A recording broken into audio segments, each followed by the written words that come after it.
getting better. So one of my biggest ups in there, I had two kids that were in the UK I was teaching. One of them was 5 years old, and I don't take 5 year olds. I take from 6 years because I feel they need some kind of mental maturity. But this girl came on and she probably beat everybody in the class that were 10, 9, 8. She finished her course almost at the same time they were finishing, doing much more better than them. Understand? Then I had this one that was 9 that in the UK now uses it. He makes websites. And he's 9. He's 9. It should be 10 or 11 now. That's about 2 years ago. 10 or 11. Making websites. Small businesses are making small money. The money the parents paid we now is So on a if you're asked to weigh your two vocations on a scale, which one is doing better financially than the other one? I would say that they are on the same level. Yeah, the same level. Physically on the same financially, they are on the same level. Because in the grills, we take what they have to put in to make profits. The money might look big. When you take your overhead, then you have a profit margin. Including, even though the profit is not that much, it's your capital is your brain. Yes. Yes. You don't have to spend a lot apart from tools, internet, maybe premium tools. All right. Thank you so much for this interesting conversation. God bless you. Thank you very much.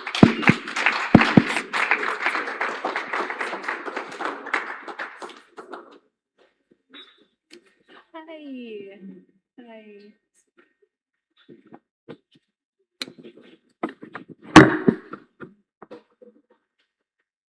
Hi, welcome. Thank you so much. Thank you so much, ma'am. So, what if you were asked what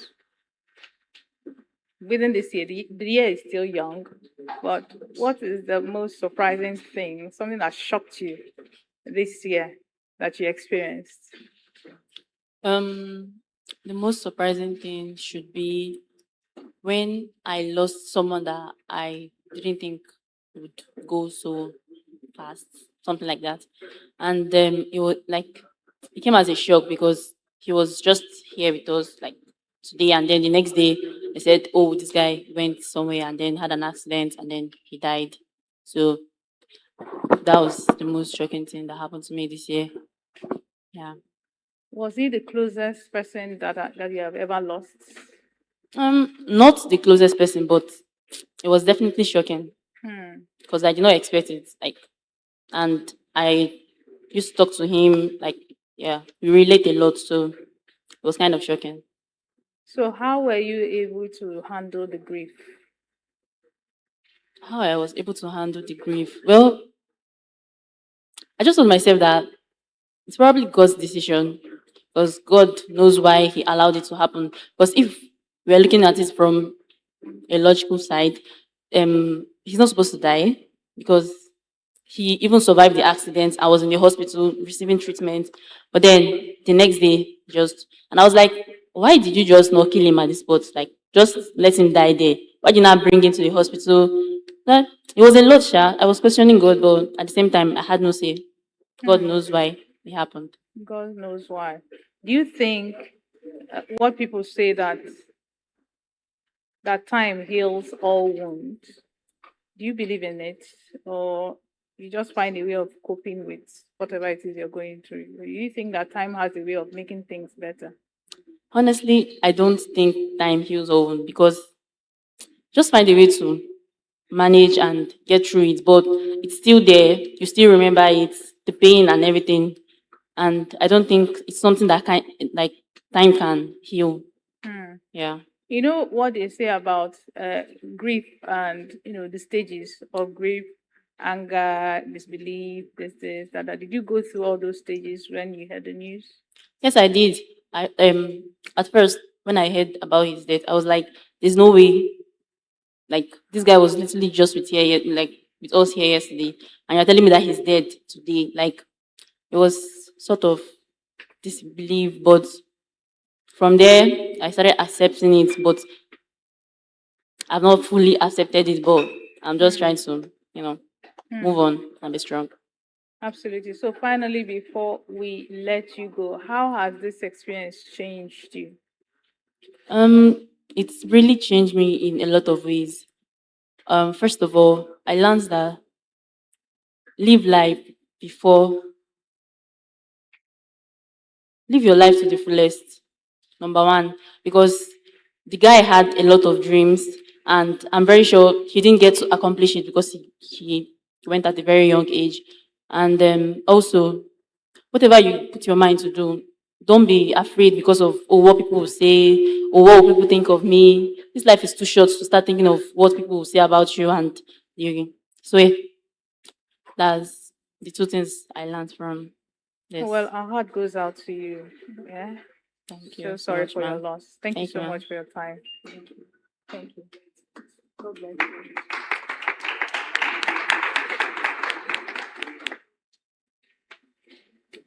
Hello. How are you? Yes. Yes. Yes. How are you doing? I'm very fine. Good Great, evening. great, great. Good evening. I hope you get compliments for your gaptis. Of course, of course. So, who is a surveyor? And is Huh? it different from, is it the same thing with estate surveyor? When someone says, I'm a surveyor, what does that really mean? Okay, a surveyor is a licensed person authorized by the council. That is, in Nigerian context, we have Surveyors Council of Nigeria. So, someone who is licensed to carry out surveys, to carry out, to fix positions, and to assist in navigation. Mm-hmm. So, a surveyor is someone who actually is licensed to practice Mm, mm, as an individual, as a professional. mm. Okay, so you have a club or an NGO of some sort. Stop laughing. You know, Tell- I'm always happy to be glad. so tell us about that club. I don't know if I should call it a club or a foundation or a group. Just tell us about it. She said I should tell you about the No Beer guy. The no beer. All right. No Beer it's not actually a club, but it's a movement. Um, I will not say it was founded by me, but just a movement that connects people of the same interest to actually bring out a particular period of time in a year to say no to drinking of beer or any form of alcohol, and at the same time save the money they spend on alcohol to save lives. Mm, So, we have a lot of issues going on in the medical sector, which is somehow attributed to, too much intake of alcohols. So, it's a movement mm, of people of like minds who, come together to save mm, their money, and at the same time say no to drinking of alcohol for a period of time, mm. not just for a little period of time. Like, normally we do it every September, then we gather all the funds, go to the hospital, and at the same time, give them medical assistance. All right. So how have you grown, or how has the group grown? Over these years that it's been in existence. Okay, when we started around 2023. We are actually saving money. Then we gather the whole money for students. But last 2 years we actually did we paid school fees for people. But the one of last year was very huge, and it has already gone global. Hmm. That what we started here in Enugu, in Coal City, Enugu, has already gone viral, gone to the UK. People mobilized themselves during our last No Beer campaign in the UK. Some students at what's the name of the university again? Nottingham, not Nottingham, Nottingham. So some students at Nottingham University mobilized themselves for September No Beer Challenge, Hmm. where they carry out their own campaign, courtesy of what we are doing here in Enugu. So back here in Enugu, we also visited a lot of hospitals, and we gave, medical assistance to not less than 7 patients at Godfrey Okoye University Teaching Hospital. So it's something that started from between me and my friends. It has gone, in fact, it has gone beyond our schedules and control. Wow. So No Beer Challenge, September No Beer Challenge. I'm no longer the person that is fixing it, but people now do it unconsciously. Okay. So Okay. So is it open? Is it an open membership or is a closed group? like I said, it's not a club, but it's a movement. Explain. Once you have interest, like I told you earlier, it's just if you feel motivated. So there is no restricted membership. It's something we do. We post it. It becomes a lifestyle, like a hashtag, something like that. So aside, the impacts with paying off of certain hospital bills, right? What about on the flip side? Has there been anyone who decided to just abstain, entirely from the no beer challenge and will be like, you know what, I'm done with, drinking? Has there been any We stories have like that? we have not recorded any instance of that nature, but for me, I'm someone that I can't tell you what to do or what not to do. But the main aim, and purpose of our No Beer Challenge is just to save lives, to save our money, to save lives. It's not for you to quit. In fact, I don't tell people what to do, like I said earlier. So it's all about your choice. For me, I'm not stopping drinking, but I have regulations. Okay, so finally, before we let you go, what is the highest contribution in terms of finance that you guys have had to, contribute and offset bills with? Okay, for me individually, because I tell people to do it on their own. You don't need to tell me the amount you have saved. Okay. You don't need, but I can say the highest number of bills we've offset. We paid hospital bills for about 7 patients last year. Then we gave scholarship to some students, about about let me see, about 9 students. About 9 students.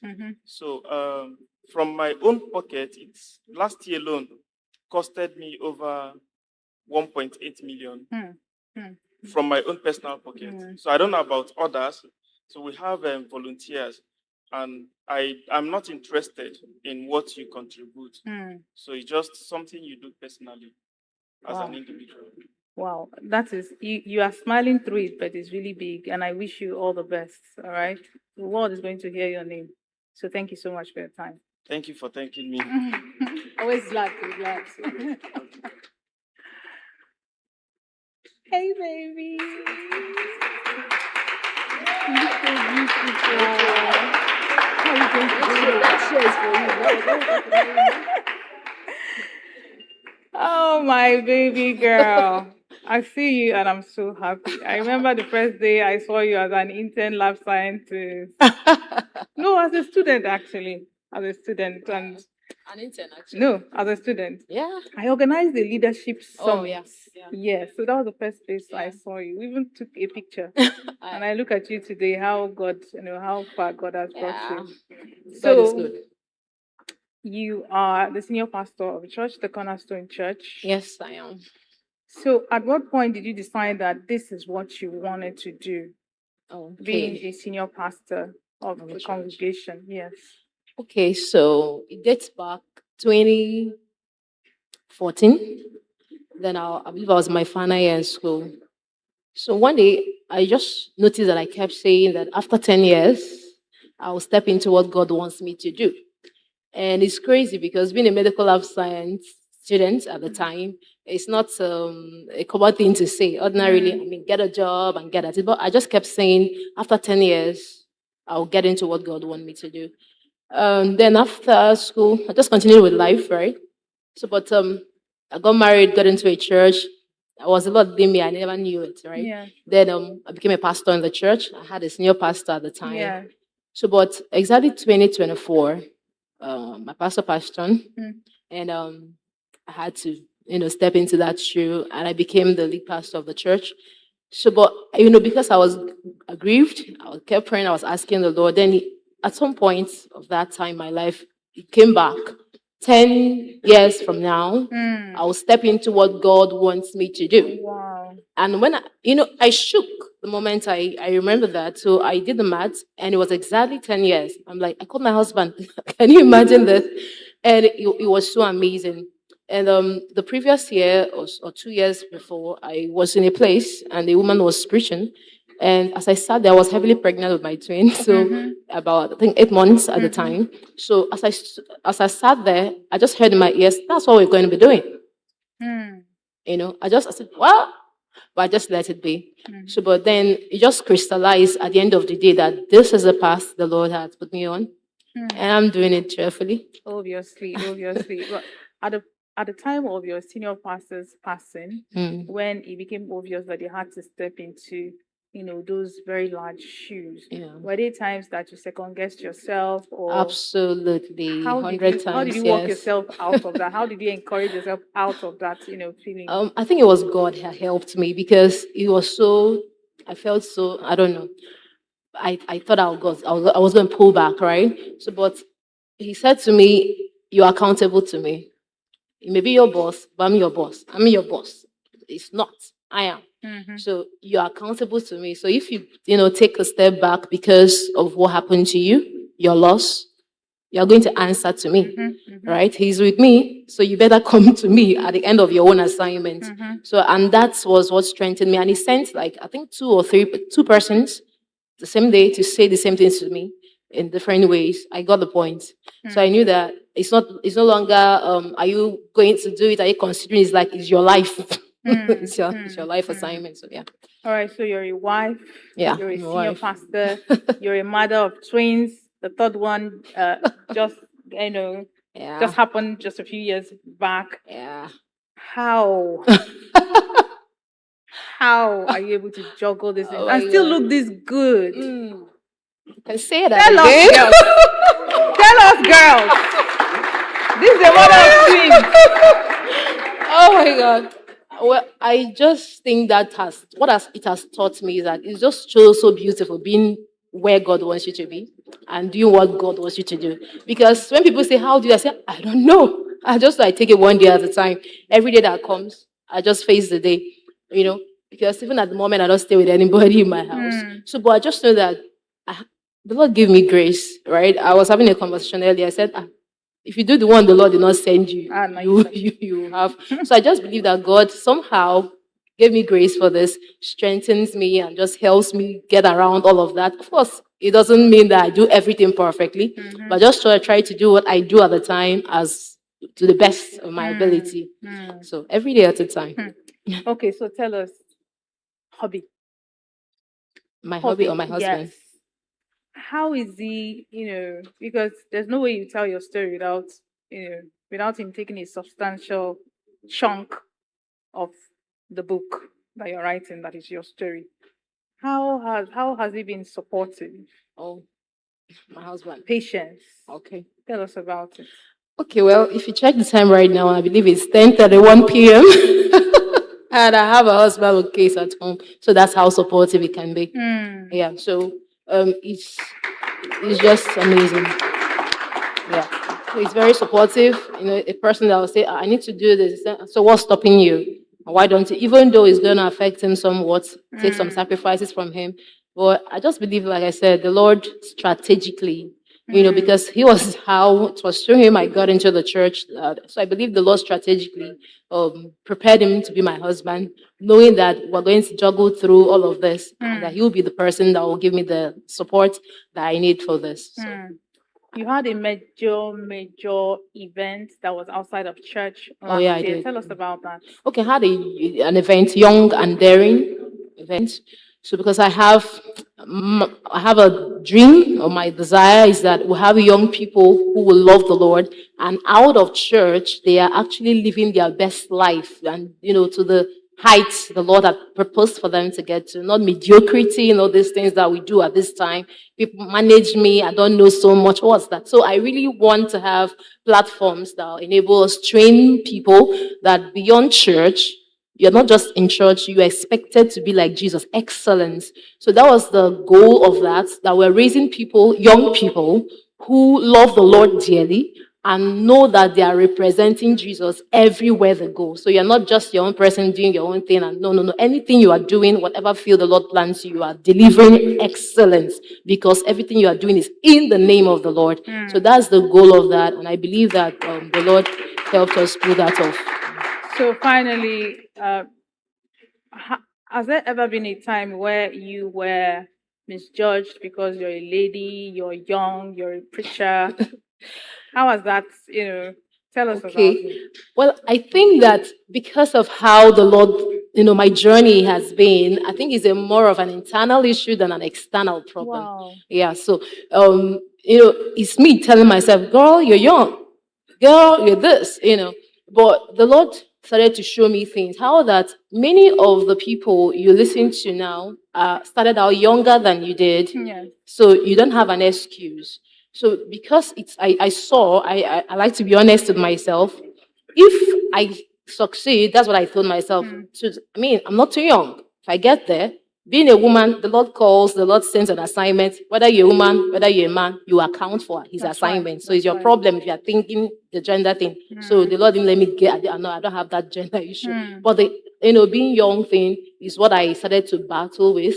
So I realized that if I right now, being young is beautiful. That's what God wanted me to start out young. And being a woman is also, the Lord said to me, is your advantage.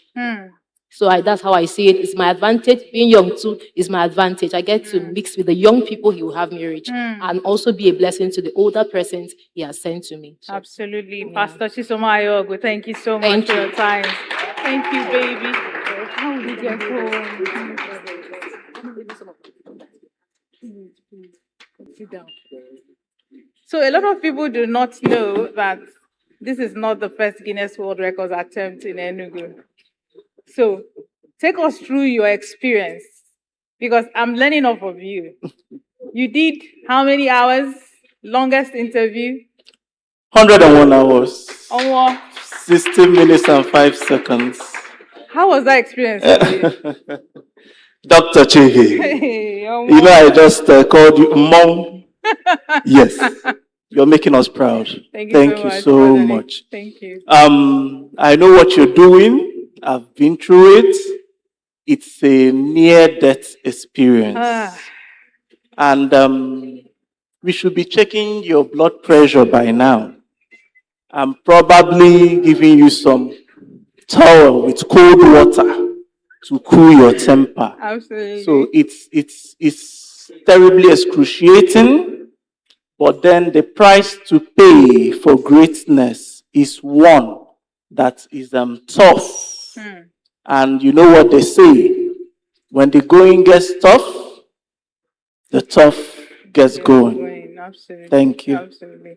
So I had this conversation, I'm sure you must have caught it, where someone was talking about her experiences with a pensioner, right, who had issues with the banks and things like that. You are currently holding a public office, in that regard. Tell us about that office and what it does. Okay, thank you very much. I have been the vice chair of the National Senior Citizen Center for ENUGU State in particular. And what that office basically does, because I'm a vice chair on health and social care, is to look out for the elderly in Nigeria. Now, my primary assignment in ENUGU State. Now, getting old is a journey we must all embark on. And it is important that we make sure that being old or getting old is, like I always say, golden. It must look very embellished and lovely. So our task is to make sure that the elderly have a system that takes into cognizance everything about their welfare. So I particularly see to all concerning their health. Okay, all concerning their health, but you know that without money, welfare, finance, the health is in question, especially when people get to that age. And the very major thing that pensioners or retirees or the aged, the elderly will complain about is issues with their pension. Does that also fall under your purview, and how does that, work out? You know, It does, because the financial aspect affects the health. Because when they go to hospitals, they are asked for money for registration, consultation, medications. It's not a charity organization out there. So oftentimes we are faced with the challenge of who will take care of the finance. And we have gone as far as meeting government agencies who work on health insurance, and the problem still remains. You have come to us, who will pay the premium? So the premium here is like something you see as a subsidy. So who pays the subsidy? So that brings us to the next question and the next step we are taking is engaging the Enugu state government, particularly the State House of Assembly, the office of the governor. We need to make the Elderly People's Act a bill and a law. And we are eagerly moving that the office of the governor of Enugu State will go as far as making it an executive order, such that we surmount the various hurdles of legislative hearing and this and that and shenanigans. And our elderly people will be entitled by law health coverage, allowances, and I mean elderly from 60 towards the hundreds.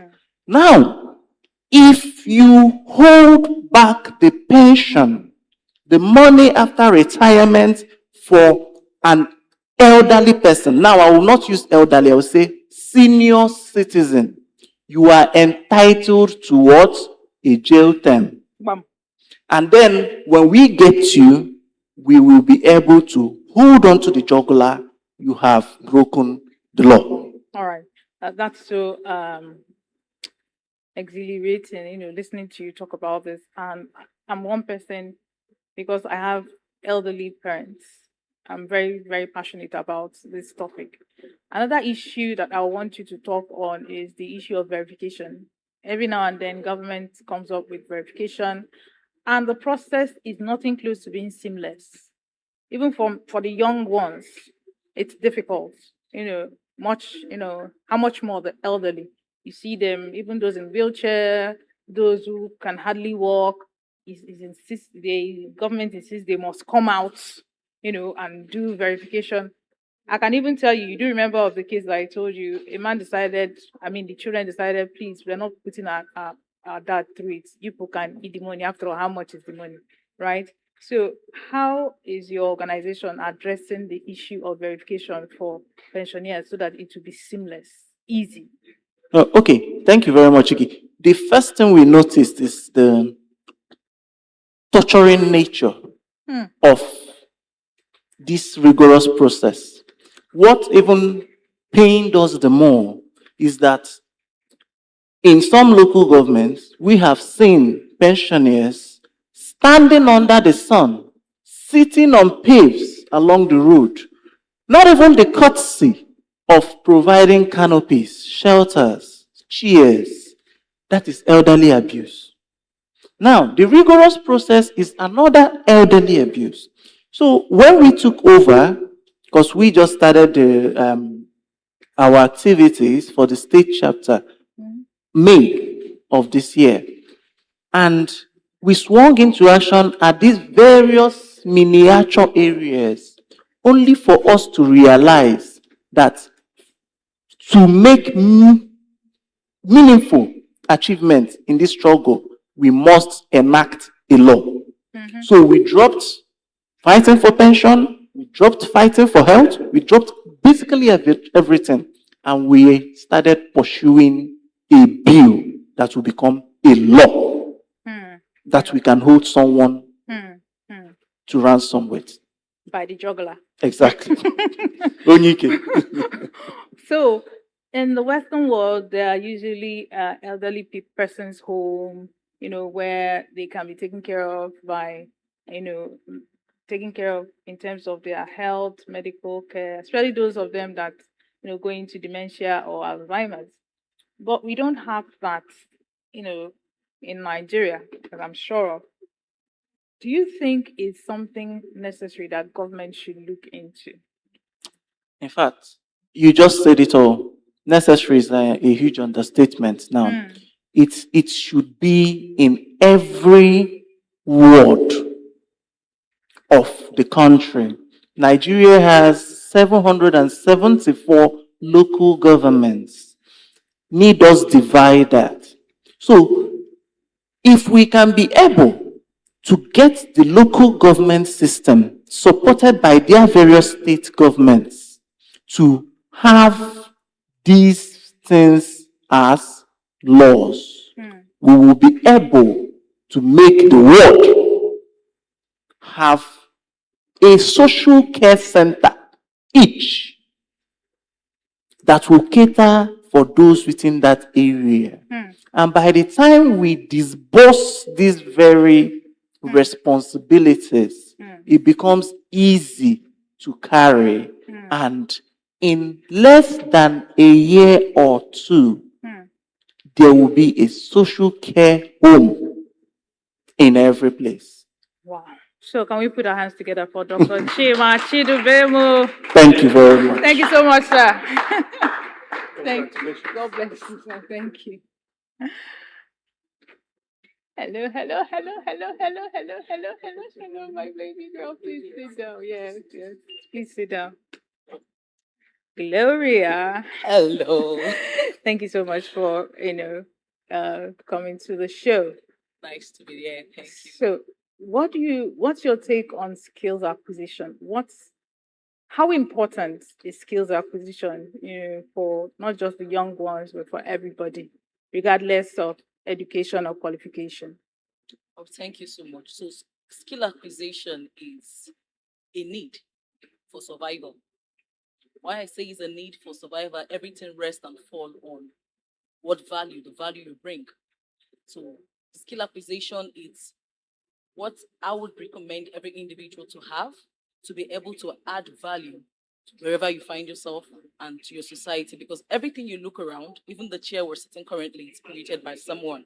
And if that person don't have that skill, he or she can create it. So entrepreneurship rises from skill acquisition. And the growth of every organization or a nation is dependent on the quality of skill sets that the citizens of this nation have. So I would recommend not just for older people, but for young people to begin to consider skill, because I see skill as the new money.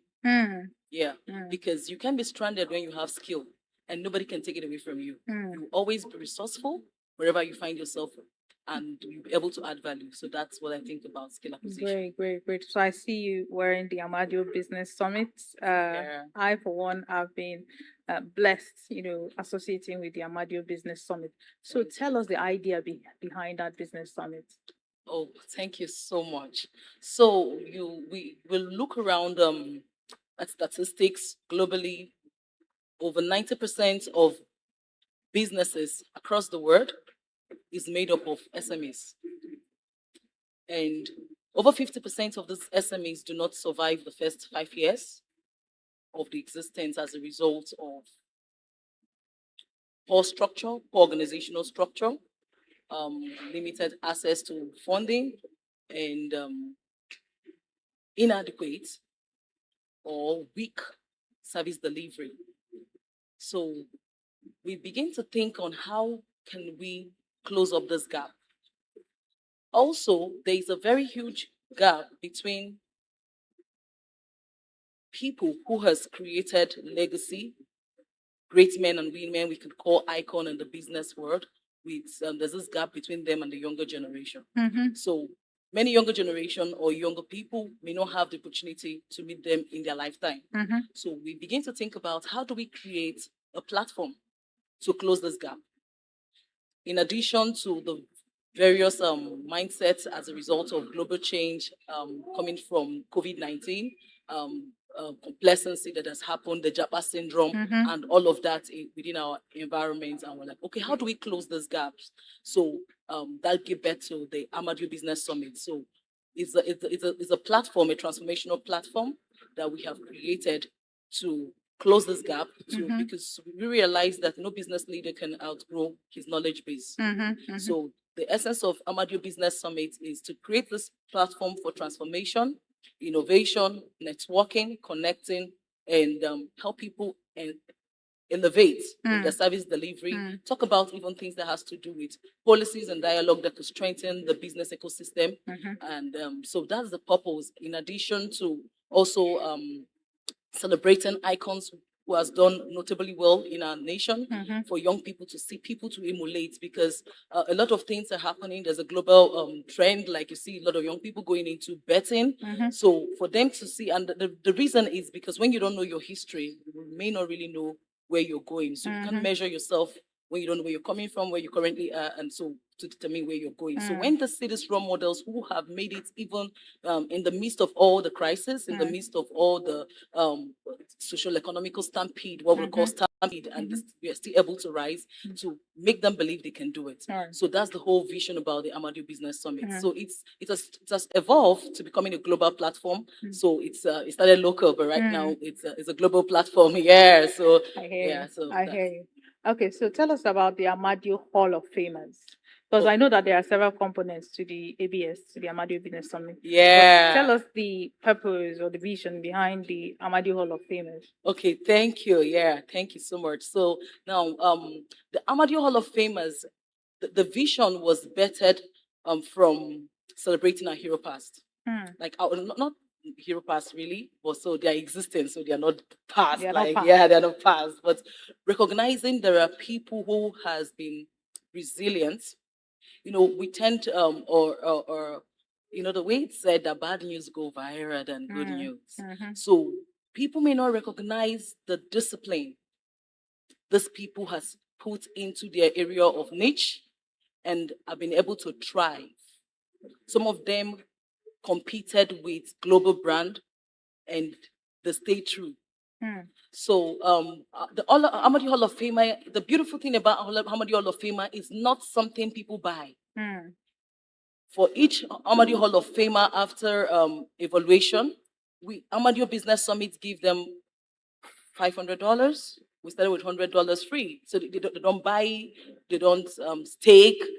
Like you can't buy. We recognize. We look at your strategy, your trajectory, like your backtrack, like checkmate, what you've been doing, the consistency, and we adopt you to be a Hall of Famer for the Amadou Business Summit. And the purpose is to show young people role models they can follow. Yes. That's so the whole vision is role models and also give them opportunity to mentor this young one. Some of them, what they need could just be that validation. Some of them, what they need could just be that little angel investment fund in their business. While some of them may just even be a phone call. Then it opens the market for these young entrepreneurs coming. So that's the whole vision behind the Amadou Hall of Famers. I was going to ask you if there's any value that Hall of Famers give, not to the society, of course they've given to society, but directly into the business summit. And you just mentioned mentorship. But I wanted to speak to another component that I'm not sure if it's new, but it's not. It didn't, start up with, ABS from inception, which is the art exhibition. Oh, Tell us yeah. about the art exhibition. Oh, thank you so much. So the art exhibition started last year. we realized that the southeastern industry has birthed a lot of creators in the creativity industry. So, and many young people don't know there is a connect between art and business. Hmm. So people see art as just a hobby, Hmm. but it's a $1 billion industry. So, and whenever you hear art exhibition, we see them happening maybe in the western part of Nigeria, in the north central part of Nigeria. We don't have much happening in the eastern part of Nigeria. Why so much of the work that are being exhibited in most of those places are even emanating from the southeastern part? So we saw need because Amadio Business Summit is a business hub.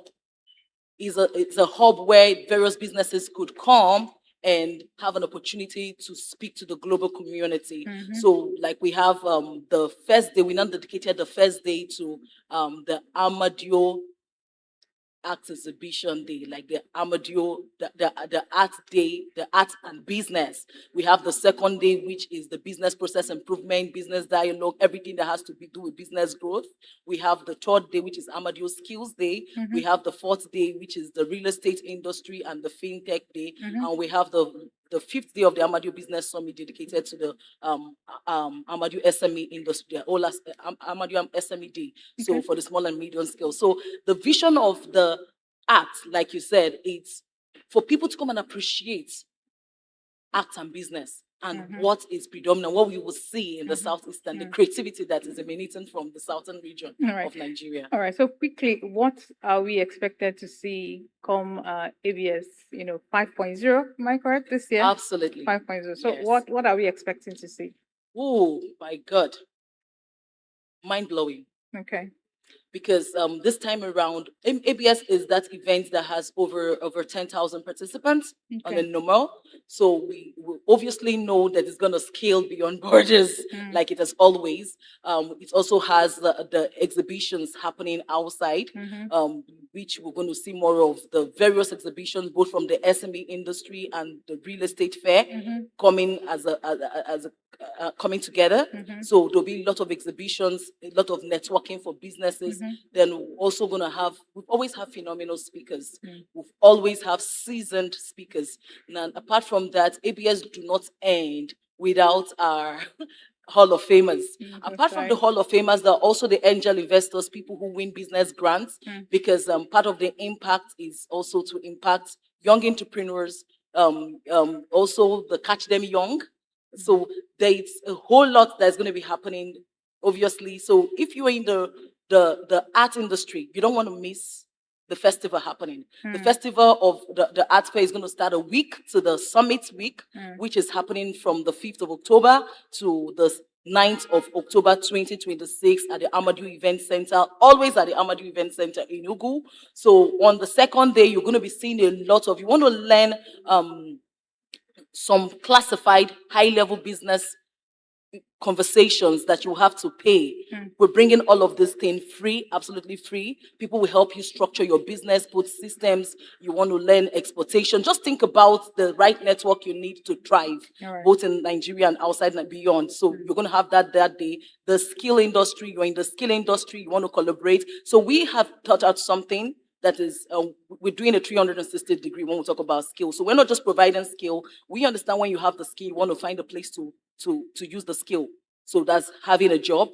So we have the Amadou Job Center in collaboration with, I don't want to just start calling names right now. So for people who are trusting, there are companies who are coming for business and they want to pick up people, they want to absorb people, they want to absorb staff. So we have that already in that, and you're also looking for job, is an opportunity for you to also network with businesses that need what you have. Then we have the real estate. So you're in the real estate industry, you want to see brands you want to work with, you want to see stakeholders in the Southeast, you're looking as an investor, you want to come and look for the right institution, individuals, to CEOs to have that conversation. ABS is your last bus stop. Then in the SME, come on, that's where we kill it. So you want to win some angel investor grants. You also want to display what you have to the global economy, the global world. That's your that's your platform to leverage in Southeast. So I think I would advise everybody save the date. 5th of October to 9th Wow. of October Wow. 2026 at the Amadu Event Center. Well, To be a full blast. wow, you heard it from the horse's mouth. Thank you so much, Gloria, for your time and for this wonderful expose. Thank you so much. Thank you so much. God bless you. Thank you. Thank you, baby. God bless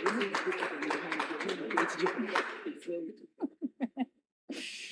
Hello, good evening. Oh, baby, so sorry. Sit down.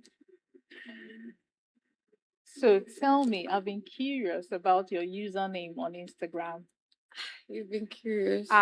Bo. Yeah, well, How did you come up with that name? okay. As a result of my Christian work, Okay. all right. So he that comes from above is above all Above things. all. So yeah, Mm. that's just the Oh, explanation of the name. that's beautiful. Yes, thank All you. right. So you are another lady that is in a male-dominated space. Yeah. Let's start with Forex. Okay. How did you pick interest in Forex trading?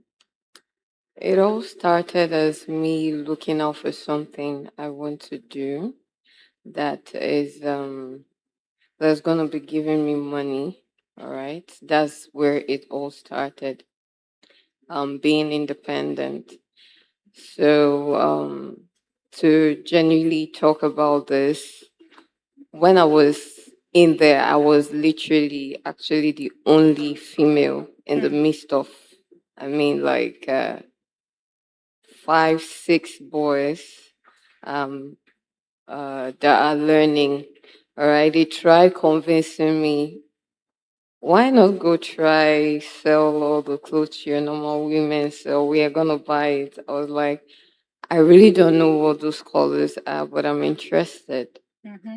So, and I was telling the boss that was in charge of teaching people that just give me a try. I'll do all those people. And that was actually what happened. So, So yeah. would you say that you persisting and being resilient regardless of the discouragement, would you say that it paid off? Yeah, it did. Mm-hmm. Because I happen to now stand out where, I mean, it's male dominated, like you said, because I feel like due to culture restraint, maybe women don't tend to expose or have themselves, know all this kind of, business and all. So, but here was me sitting and wanting to, um, outride whatever thing that was going on. Yes. So Okay, so you're not just in one male-dominated space; you're in two. Data analysis. yes, I'm in What's the data story analysis. behind that? The story behind data analysis was as a result of me moving ahead from Forex. I wanted to do more with that. So, having to see people create algorithms that actually, trade for them was something that I was curious about. And I moved a bit further to know how that works. I recognize that there's no other way. I will have to know about it rather than understand data, which was opening the door for me to enter data analysis or data science, if to say. So that is the jump or the bridge that happened actually. So it was fun doing that, being curious, and actually going for what you're curious about and still gaining understanding in it. Brilliant. So for you, data, Forex, which is more profiting of the two? Which would you, if you were asked to pick one, which one would that be? If I was asked to pick one, now there are two sides to it. Forex, in a way, I'll call it an applied data analysis or analysis, yeah, an applied. But data analysis is more like where you now tend to sit with the numbers and try to listen to the numbers and study them. Those charts, because I am a technical analyst. What I was doing then was manually reading historical data, and then there are structures to things. There's a market structure. There's how human beings behave when it comes to some certain area or every area. There is a pattern. So this pattern has been recognized, and that is what we identify. But that was manually. But data analysis opens you up to sitting down with the numbers and making measurements yourself, not just the visuals, not those charts. Yeah. Interesting. So when people say data is the new gold, what exactly are they referring to? That's my word I love so much. Data is the new oil. Oh, data is the new oil. So this is more like, as we are seeing, even every policy, everything is now being everywhere you go, even what we're doing right now, data is being created. All right. So even in the future or in this present, data is still the oil. Whatsoever you want to, get from data, or whatsoever you want to do, just like we did as that back then in the centuries, oil, like real oil, it has a lot of things. So here is data, information, and you can do anything with any information. Wow. Yeah. Thank you so much. Thank Thank you you, so much for Ma. your time, and thank you for your patience. Thank you very God much. bless you. Ma. Thank you. How are you doing today?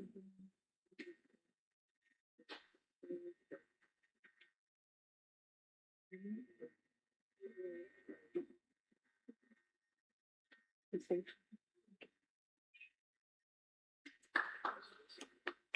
Lele. Sit down. You. So, as a Rivers boy, you just walk, carried you to Enugu, Yeah. and as you just land Enugu like this, I know you have several, but what was the first culture shock you had relocating to Enugu? If it was maybe northern states, I would have kind of said, yeah, somehow. But I'm not really seeing much difference from the eastern states to that of the south, River State. I wouldn't say I experienced any culture shock, but I think what I experienced is environmental challenge, and that is the water scarcity coming from River State, where water is so abundant, it flourishes. And then you get to a state where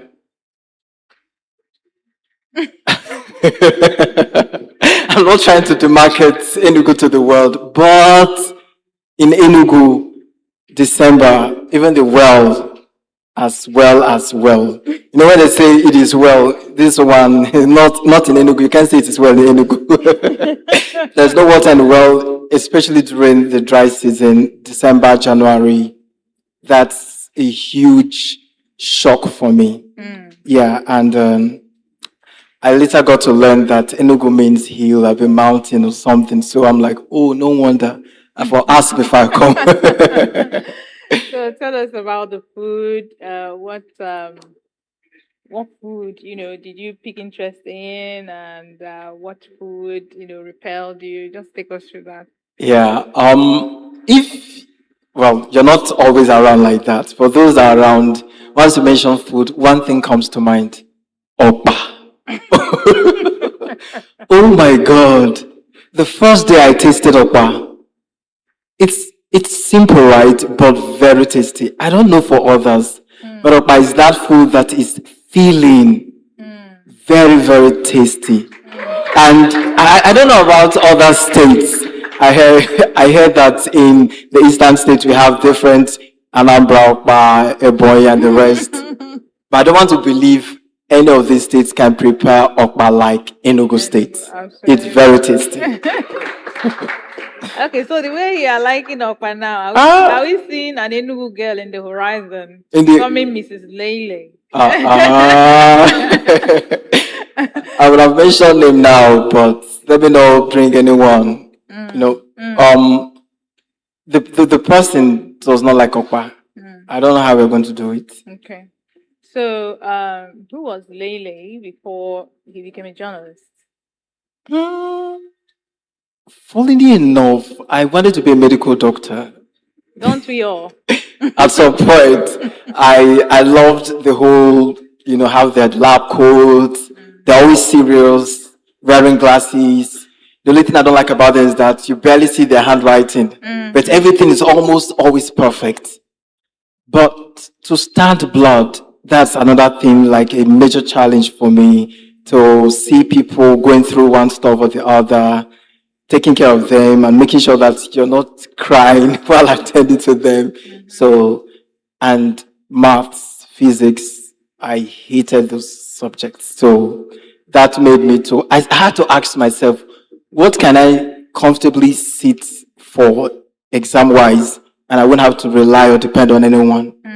English, oh, I love English so much. Literature, RCS, and the likes. Okay, then I think art is for me. Then I jumped on it. And I asked myself, if I was to do art, what can I really, really do well? And I love communication. I love talking then, linguistics and communication studies. And that was it. Great. Yeah. So when Lele is not chasing the news or reading news or making a report, right? What does Lele do as hobby to pass the time? Music and movies. Because I know reading would have been part of it, but I'm not gonna lie. Journalism is about reading. You're researching, you're reading. It's always about reading. And for once, I want to forget about intelligence. I want to forget about research. And music is just that thing for me. Movie, it's just that thing for me. For a point, my brain, the only thing that I see, I understand is people, their point of view, and just laugh, comedy skits, and the rest. Yeah. All right. So,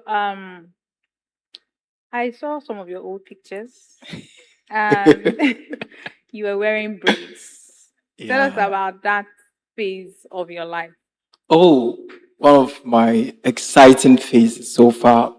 Then it was the radio station phase where your voice is behind the mic. You really don't have to do much, And I grew up from a family where my parents are always cautious of our looks, churchy, and the rest. And I wouldn't do that at home because it's not what my parents like. So I was somewhere that was not with them. And I was working in a place, not like in a bank, one of those industries that you have to be cautious of your looks. It was a radio station. And I thought about it. Time is not on my side. I've always loved things like this. If I don't try it now, I may get to a stage that I feel like I'm too old for this. Why not try this now? And I jumped on it and I loved it. It was really, really cool. I had fun doing that. All right. So working in a radio station, working in a television station, I mean, how was it for you? Would you prefer radio over TV or TV over radio? Because they are two different, scenarios. Yeah. Indeed, they are two different. Even if one will feel you're still a media person, it's no self talking, they are different. The two is beautiful. They have the advantages. Radio is very convenient. You don't have to do much. You don't have to be mindful of your gesture, your face, your looks, your outfit. Who knows you, who doesn't know you. You can be behind the mic and do anything. You can even wear pajamas. Yeah. All right. Chris Lele, thank you so much for your time. Thank it was you. really fun talking with you. God bless you. Thank you. Hi. Please sit down. So do you always have this broad smile all the time, or you're just excited this evening? Well, I would say I'm actually excited, but I'm a happy person as well. So, both. Okay, so what are you excited about? Well, I mean, it's my first time actually being experiencing something like this in person. Seeing someone try to set a record. Hmm. Yeah, and I'm also excited because this is a window for me to, talk about what I really like and what I'm into, what I do. Yeah. So that's why I'm excited actually. Okay, so great. If someone is asking, what are you really into? Well, I'm a guy that loves tech. I'm into technology. I'm into Web3 precisely. Yeah, so I like discovering new forms of technology, new innovations, both in the Web3 space and the Web2 space. Then trying to find where I can contribute, add contributions, maybe test run, give feedbacks. I usually love giving feedbacks into from new things because it helps me to grow in my own. Because after all, I am helping to build a startup of my own. So the more I give feedbacks, the more it helps me to know the areas I should watch out for. Yeah, so always discovering new forms of tech, especially in the Web3 and Web2 space. I always find myself doing that, contributing where I can. So that's basically what I like. Okay, so tell us about this vision about your startup. What is it about? What gaps is it going to fill? What need is it going to supply? Tell us about it. So the startup, the name is NetMeFi. So NetMeFi is basically an edutech social platform. Our vision is to create a platform where anyone can come and learn a skill, learn a course, sell courses, buy courses, and interact as well, just like normal social media. But the only difference now it will be for educational purposes mostly. Then, as a person that is well versed in a particular skill, you create a course or some videos to educate people, the learners that will come there. Learners can do so as well. And we are trying to make it in such a way that it will be very engaging and rewarding for anyone that comes to learn. Because after all, education is fun. So we want to really bring that fun into education. That's what we want to do on NetUnify. So aside funding, what other components do you need to come to bear before it can become a thing? Basically, for now, because we are trying to integrate a part of Web3 into NetMeFi, because NetMeFi is not built on the Web3 space. It's basically on the Web2 space. So we want to add things like using fiat and stable coins for payments, stable coins like USDC, USDT for payments, and fiats like the NGN, the Naira, and maybe other fiat tokens like the dollar and the rest. So we want to integrate all those things so that we will have a standard both payment system, the the what to keep the users engaged in the app, and setting up a way that users, because we also want to set up a way that users and the instructors can communicate. Because the thing about online learning online is that communication isn't really there, unlike learning offline. So we want to integrate all those things where you can find an issue in a course because of it's a video, and you maybe like a question box. You set your questions, ask your questions, and the teachers will review. Maybe decide to set another video or private lesson with the students. Anyhow, as far as the teacher and the students are interacting and getting the information they need from each other. Yes. Okay, so this Edu app, you build it, it goes live, becomes really valuable. You run it for some time, and someone comes along and makes you an offer you cannot refuse in terms of finance, in terms of payment, payouts.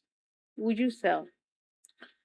Well, basically, I think the issue we have when it comes to African innovations is most times we are quick to sell our innovations to buyers, whether from Africa itself or outside.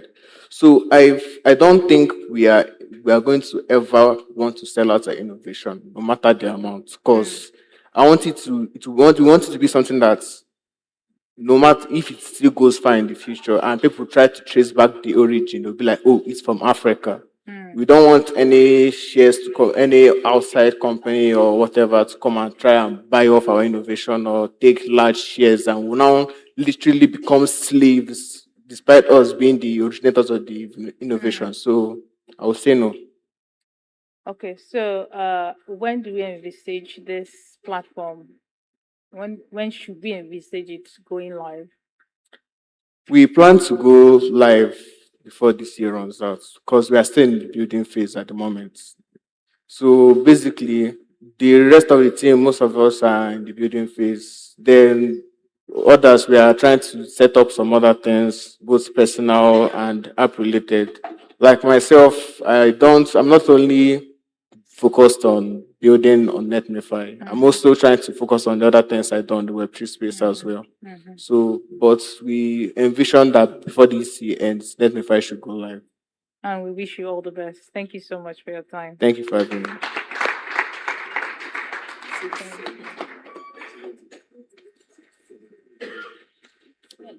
Hello, baby girl. Thank you for coming. Sit down. Thank you so much for your patience. Thank you. Okay, so what fun fact about you that they don't know, you are an identical twin. So let me just put it out there. Okay, so as is it proper to call you a virologist? I'm a bacteriologist. You're a bacteriologist, Yeah. but you've been involved with pandemic preparedness, all those epidemiological, things that Yeah. happen. Yeah, Yeah, you've been part involved. of it. Part of it. Yes. So tell us, what is the strategy now? Lassa fever is on the rampage. Given your experience or experiences with former outbreaks, what are we prepared to handle Lassa fever currently? Okay. If you ask me, I think we are prepared to a particular level. Pre-COVID, if you had asked me this question, I would say we are not prepared. But then Ebola opened our eyes to an extent. Then came some other outbreaks, even before COVID. But COVID was massive because it was a pandemic. So there was a lot of structures put in place to address outbreaks. So if you ask me, we are ready. We are ready to handle some outbreaks because we can leverage on what we achieved from COVID. I love the fact that we have a framework or something or structures, like you put it, that we can Yeah. leverage on. But can you, expound on it and tell us what those structures are? Okay, pre-COVID, as regards detection of cases, was very poor. There was this SOMAS that is a digital tool that is used to detect early cases. It was introduced in 2015, I think, after Ebola. Then, by the time we had COVID, it had spread, it had been shared to most local, in fact, all the local government areas of the Federation. They had, it's called the SOMAS, the Surveillance Outbreak and Response Management System. So it's in place to help early detection. So if there is a case, the DSN know the disease surveillance notification officer is stationed in every local government area. He picks it. Now, anyone he doesn't pick, we have also community health workers that can pick it and then send through that system. So it's something that is rapid and it's something that is real time. It helps to ensure early detection of cases. Let's talk about frontline health workers such as yourself, myself, and other, health professionals. How equipped do you think we are? Because you could find out that someone could present at the clinic and this person probably has Lassa. So how prepared are health professionals in protecting themselves in as much as they are trying to, give out, health services? Okay, given the same leverage, I think the health workers are exposed to an extent, they have the knowledge that they should protect themselves. Then the next question is, do they have the appropriate PPE? So that's what I cannot affirm now, because recently in my facility, I know we've had stockouts. So we need that funding to ensure there is consistent and this system of stockpiling is maintained. So I can't really affirm in the positive that they are prepared in that line. But as regards what the health worker needs to do, they know what they should do, what they should wear, how to protect themselves, biosafety levels and all that. So it's a fact, a well-known fact that prevention is better than cure. Sure. So take us through the cycle, the Lassa fever cycle in terms of the vector that carries it, how it gets to infect, people. Take us through that cycle. Okay. The Lassa fever is spread through the multi-mammate rat. Now, when this rat enters the house, it's supposed to be in the wild, if you ask me. So when it enters your house, the domestic area, and is able to pass some waste materials like feces and stool on exposed food materials, you are most likely to come down with Lassa fever infection. So how can people cut this cycle of infection? Yeah, you can do that by maintaining some hygienic practices. You cover your food. You don't spread your food items in the open. Then, if you have openings in your house, find a way to close it. Then there's this possibility of people eating the multi-mammate rat.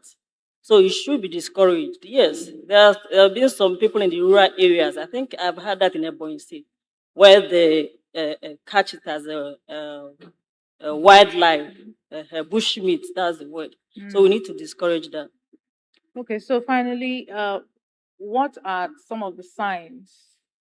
I know that some of them are actually generic until the person probably gets diagnosed, But what are some of the signs of, Lassa fever, infection? Okay, you have the high fever. You could have pains on the joints. Then at the later stage, you can have bleeding. Yes, you can have bleeding at some openings of the body. Then, what else? I mentioned fever, headache, general weakness. That's the much I can remember now. So what's the treatment for Lassa fever? Lassa fever, unfortunately, doesn't have a vaccine that has been rolled out for now. But I think I think there is a drug. I can't recall the name now, but there is a drug that can be given for the treatment. Yes, I think there is, but I can't recall the name now. Wow, thank you so much, Thank Nonye, for your time. Thank you. God bless you. How are you going to do? How are you going to do? Take a minute. Thank you so much. Receive. Hello. How are you? Okay. Okay, sit down. Hello, beautiful. Hi. Okay, so tell me, what excites you about social media? I mean, getting to put people's brands out there on the social media space, creating the content, writing the captions, knowing that people on the social media space get to see what this brand does. It's just very exciting, especially when I get a like, a comment, a DM, or anything at all that just makes me feel like people really watch these guys' content. So that's just very exciting for me. Okay, so do you do it for fun or you do it for money? I do it for both. Yes, because I mean, I just started up last year January, because prior before January, I did not have any interest at all. I was just at home waiting for NYC service, And then my sister would always tell me, and there's no way you can be sitting at home, just take up one course, even if it's social media management. She gave me one of her business pages to be handling and giving me small change. So when I went for the service here in January 2024, then in the camp, somebody told me that an organization was looking for a social media manager. So I was like, I mean, that's what I am kind of into currently. So why not just take up the PPA? And yeah, I did social media management for throughout my service here. I also joined. I was also attending a church here in Enugu where I also got to also play out my interest. So yeah, so very When you interesting. say that you did social media management, was it as a course or Yes. you just learned on the job? Was it as a course? No, it was a course. I took courses Okay. online up Okay. until I saw the one where I had to pay for 6 months, like digital marketing. Yeah. So I took up that one and did it from January to June and So- got certificates. Okay, so on a scale of 1 to 10, how good, if you are asked to rate yourself, how good would you say that you are? How good? Yeah. I mean, that is a kind of difficult question because I don't know how one can rate themselves. But if I'm to rate myself honestly, currently, as I speak in February 2026, I would say a 9. Wow, Yes. a 9. Beautiful. I'll say A that. 9. Yes. Okay, so how do you get clients? Is it through recommendations? How does it work out for you? How do you get clients? Like clients to work with. Clients to work for. To work for. Yes, yes. Okay, yes, it's recommendations basically. Also, when I was applying for a job, I was in-depthly searching. I was really searching for a social media manager role there. So yes, and I got the job. So aside content creation and social media management, what else do you do? On the side.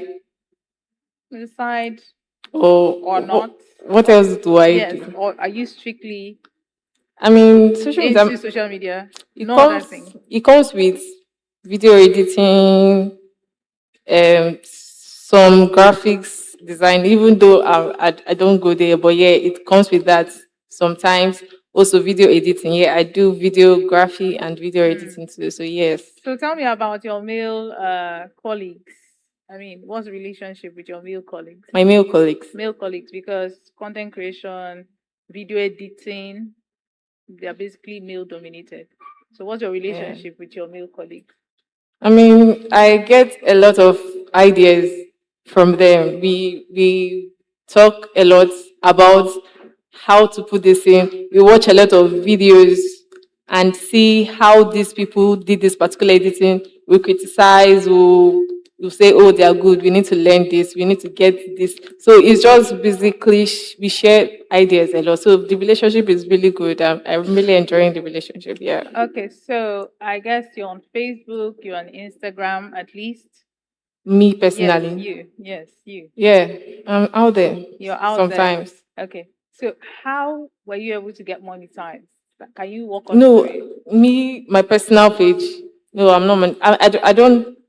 I'm not out there personally. Okay, you're I'm not. just a regular. I just do for brands. Yeah, but and when other you do people. for brands, you get views, right? That's why they pay you. Yes. So for that, you should get some value from Facebook, right? Yes, I mean, for brands I'm working with, right? For maybe we want to close a deal, or maybe we are running a major event where we need people to see the post. So we run ads on the Okay. posts or on the pages Okay. to get people in more on our page. So when you're not creating content or doing PR or editing videos, what do you do for leisure? I see a lot of K dramas. So K-drama Demon Hunters, right? You're a fan. Yeah, I've watched it a couple of times. I need you to tell me, do you watch anime too? No, I don't. I don't like anime, but I like K drama. I watch a lot of them. I mean, when people will tell me, "Oh, K drama is cringe," and I no, they don't know ball. No, it really Okay, does. thank you so much for your time. Thank you. Thank you for making us laugh. God bless you. God bless you. Hey, my baby, good evening. How are you? Thank you so much for your patience. Please sit down. Nka. Story Lab. Lab. Yes, ma'am. Take us through it. Whew. By the way, thank you for what you're doing. This is amazing. The significance cannot be overstated. Thank you. Back to your question. Nka Story Lab. I usually describe Nka Story Lab as my love letter to creativity. It was born out of desire to tell stories, especially authentic African stories, specifically stories emanating from my immediate environment. We started last year. We got registered officially. We started writing stories for producers, screenplays majorly. And this year, we had our first official physical event, and it was amazing. So far, so good. That's what it's been. So I know you've mentioned the need to tell our story. Yes, ma'am. But I want to understand the purpose and the vision behind Nka Story Lab. Okay, ma'am. The name is captivating. Thank you. So it's not something that you just woke up one day and decided, you know what, I'm going to do this. There was a Definitely lot of not. thought and a lot of thinking and planning that went into it. So what's the vision and the purpose behind Nka Story Lab? All right. Have you ever heard of the Igbo expression Nka Nozo? Yes. Good. Nka essentially means creativity, artistry. So when I was thinking about starting a media brand in the East, I was thinking of something that has local color, something that is traceable to my roots. And I stumbled on Nka. Why not? At a story lab. And our catchphrase is ideas in, stories out. The main purpose behind Nka, our driving force, is to project creativity, especially creativity from the southeast. We are not as visible as we should be. There's a brain drain happening currently. People from the east are migrating to the west. It's almost as if at the sight of mastery, you're being encouraged to move to Lagos. In fact, during the event that we had, I told the people at the table, if you've not heard move to Lagos, you need to start doing something right. It almost means that you're not doing enough, right? We can all move to Lagos. We can all move to Lagos. I know that I don't want to. That's why I started a platform that gives, especially the young people, the opportunity to tell their stories, the opportunity to showcase what can be gotten from the East. Oh my gosh, we are so creative, but we are so hidden as well. I was having a conversation earlier just over there, and we were talking about how it's almost like we are afraid. There's a lack of creative confidence in the East. Meanwhile, when you go to the West, for instance, when they cough, oh, you will know. They behave like people on LinkedIn. You will know. You will know. So Nka is just that the vision is to project creativity, especially from the Southeast. So I share your sentiment. I mean, even while prepping for this event, some people put calls through to me and say, "Oh, I wish you were doing this in this state." And I said, "That's the very reason why I'm doing it in Enugu State, right? I mean, we are Exactly. ready." But I want you to address this, and it's an ideology of some sort. Now I'll say it in Igbo, Akurono. So in your quest Yes, ma'am. to bring together a story lab and tell our story, the Igbo story, what have you found out to be the reason why Igbo people would prefer to go outside raise businesses, do so well, Yeah. and only come home to build massive, houses and mansions that they don't even have time to, live in. What were you Yeah. able to find out? I feel it's a potpourri of reasons, really. But let's start with the issue of opportunities. I do not really blame those who move to Lagos. You need a lot of stamina. In fact, if you're curating from the East, you must have passion for creativity. Because the person who is curating from Lagos, for instance, automatically has access to rooms the person curating from the East does not have market to. I use an example.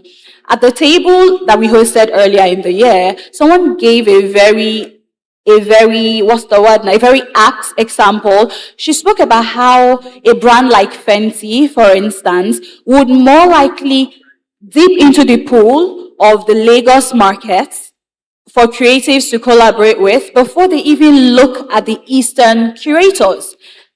And that makes sense because the market there is wider, it is more audacious. So there's the issue of opportunities. People move because of that. Number two, I would say, is the issue of laid backness.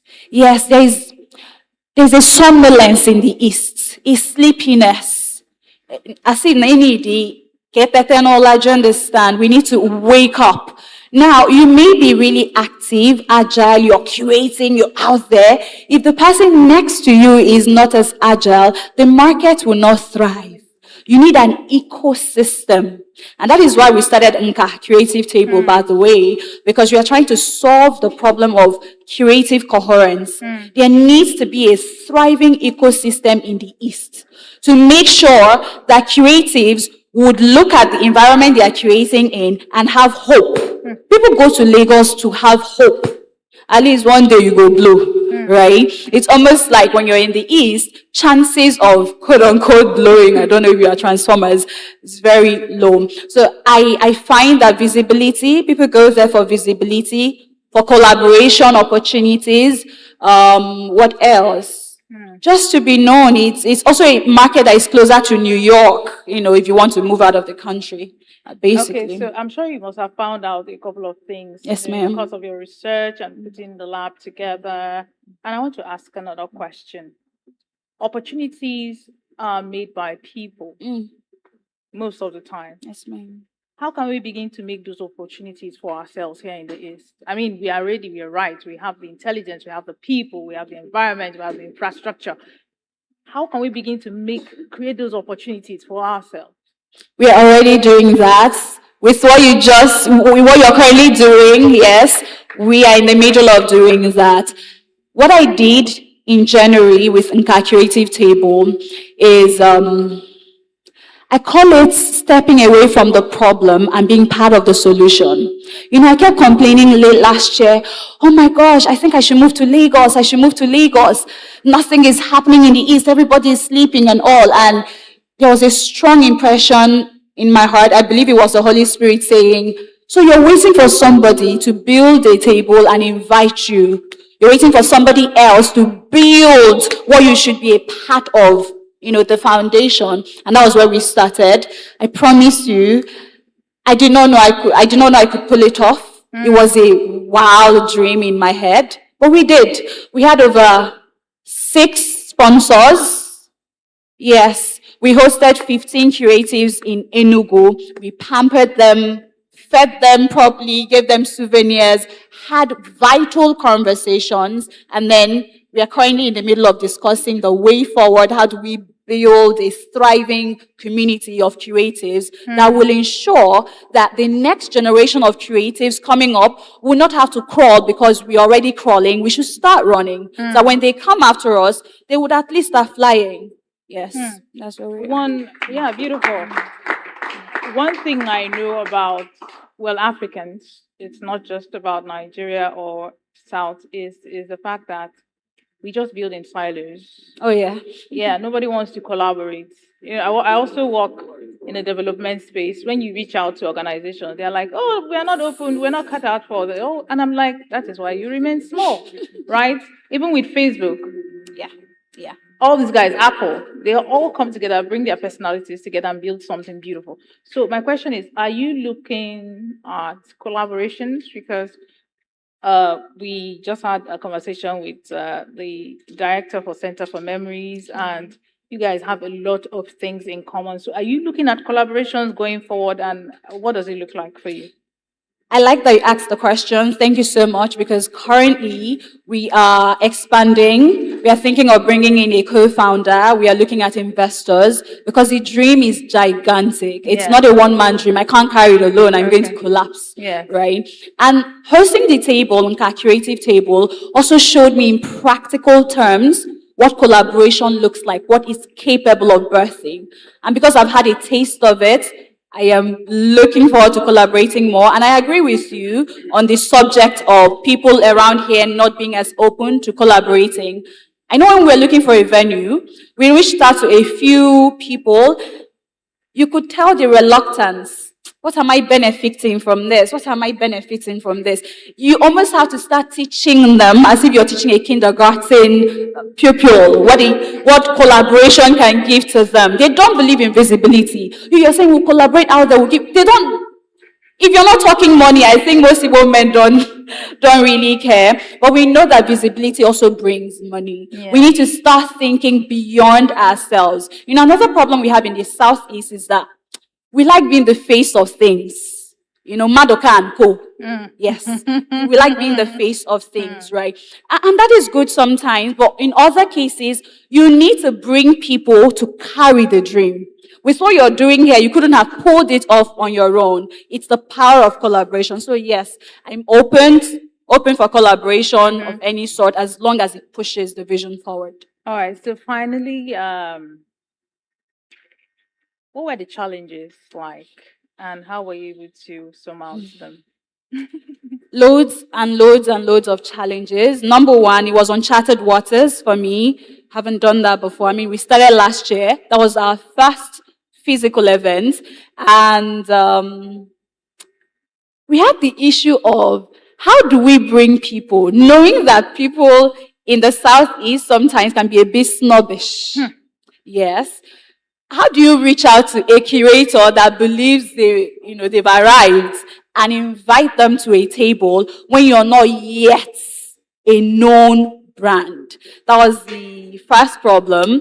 But thankfully, at least 98% of the people we reached out to honored our invitation. So that problem, I would say, was in my head.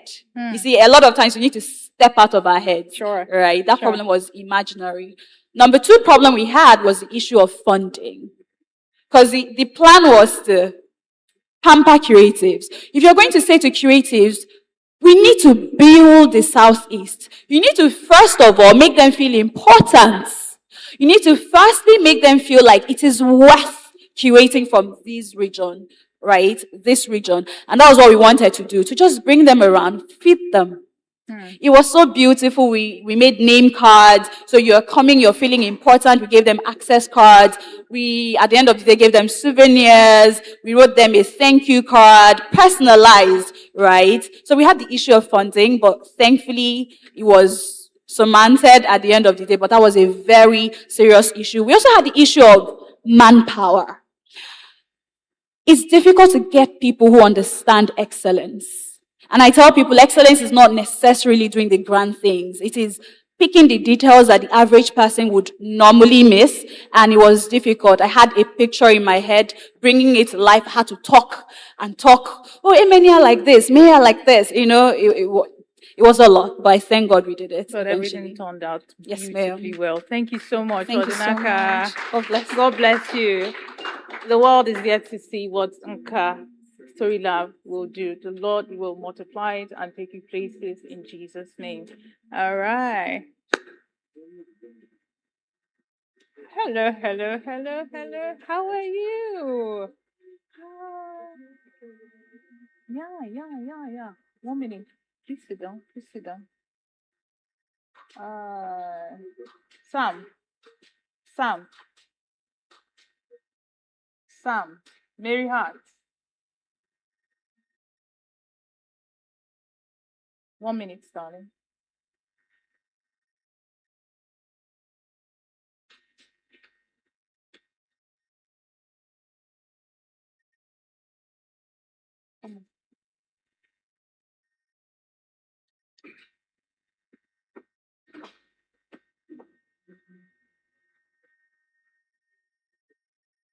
What's happening? No, can you repeat guests?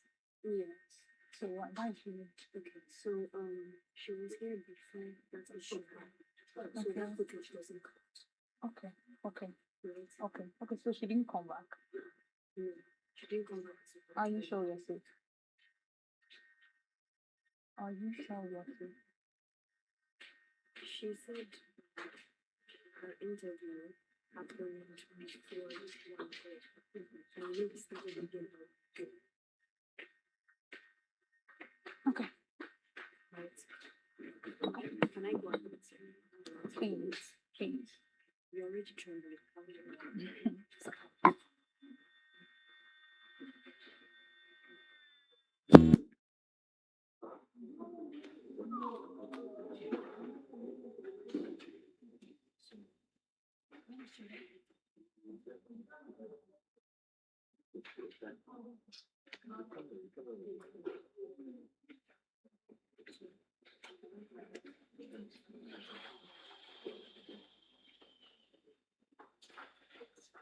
Everything was okay. Okay. Everything was okay. Okay. She was not here. So Okay. you can continue. Let me go and make sure everything is. Please, can you get the Yes. light back on? Yes. Okay. Okay, so thank you once again for coming on the show. So tell us, I know we had this conversation during the rehearsals, and you did mention a traumatic experience that led you down the path that you're currently on. Can you take us through that experience? What really happened, and how did that change you? Okay. I shared one of my traumatic experience then when we had the rehearsal, though I had so many, but I shared one. So the one I think, if I can recall, is that the experience I had building friendship. Mm. I find it difficult to build quality relationship. I find it difficult to talk to some certain kind of people. And I traced back, which I told you then, I did a soul search to really know why I find it very difficult to talk to this certain kind of people. And I found that it was the experience I had in my teenage age, in my auntie's house, when her daughter said something to me that really broke me, that made me to go into my shells and all that. And that really happened to me. So that's it. Okay, so at what point did you start your journey of healing? I can say 2024 November. That was when I discovered that I really need to go through the process of healing. Then January 2025, I started the journey Okay. officially. I Okay. started the journey officially. I had to, in fact, I asked myself, because though during those years, I discovered that, like I said, I find it very difficult to build, and it also affected different areas of my life, my relationship with people, my productivity in school, and so many other things. And I told myself, it's high time we need to do this. It's high time we need to come out of this shell, Mm. be the best version of ourselves, and do something that we are called here to do, live a Mm. life of purpose. Mm. So that January period, I had to pray about it to really know, okay, what exactly is the problem. Then from there, I did a soul search, like trying to figure out where is this coming from. Then the next thing, when I found out about it, I prayed about it. Then I had to read some books, I listened to some messages and podcasts to really help me to unlearn some things I've learned before that really made me feel bad. So, a young lady is looking at you, probably went through some rough, times, maybe abuse, which is deep seated. Inside, yeah. Yeah. So, how would you help this person? This person meets you and tells you, I find it difficult to accept love. Maybe my relationships they crash because I have trust issues based on what happened to me previously.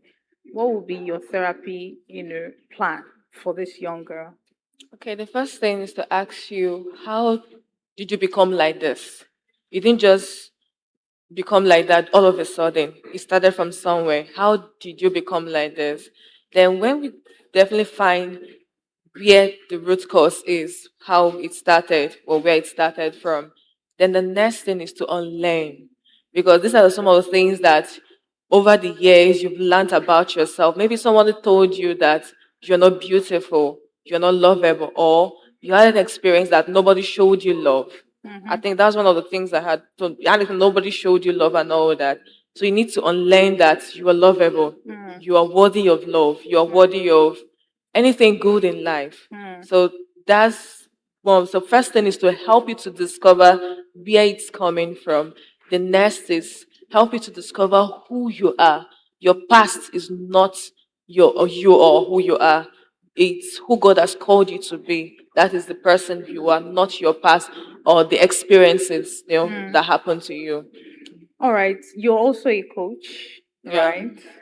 What other aspects, you know, comes under your purview aside helping people to, you know, find out the root causes of their pain points, and trying to help them heal from it? What other aspects are you interested in? Apart from helping people to get here. Yes, yes. Okay, I love managing projects. Sorry? It's I said I love managing projects. If it's Okay. not about helping people to be the best version of themselves, Okay. I love managing projects. Okay. I not like corporate event events, not like wedding, but just normal corporate event. Yeah, I love doing that. At least last year I managed like 3 events last year.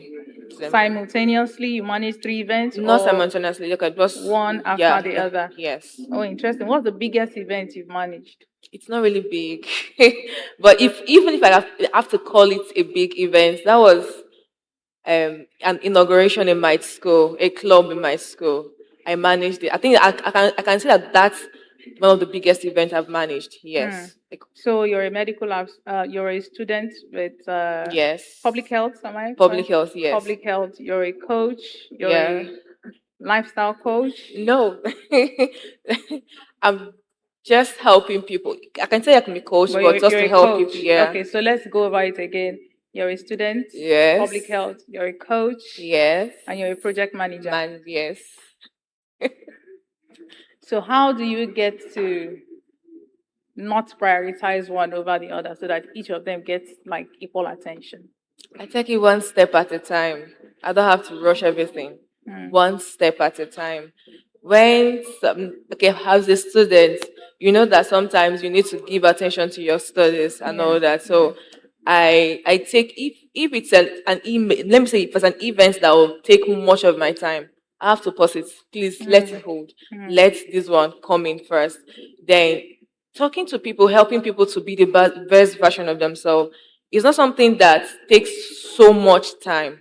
I can do that on social media. I can do that one on one. We're having a conversation and I notice something is wrong. Maybe you're going through something. Even looking at you or a word that you mentioned, I'll know that something is wrong. From there, we can start, do something from there.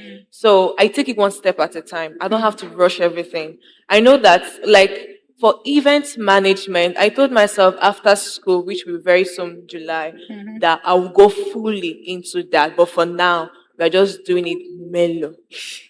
Best of luck to you, my darling. Thank you very Thank you so much for your Thank time.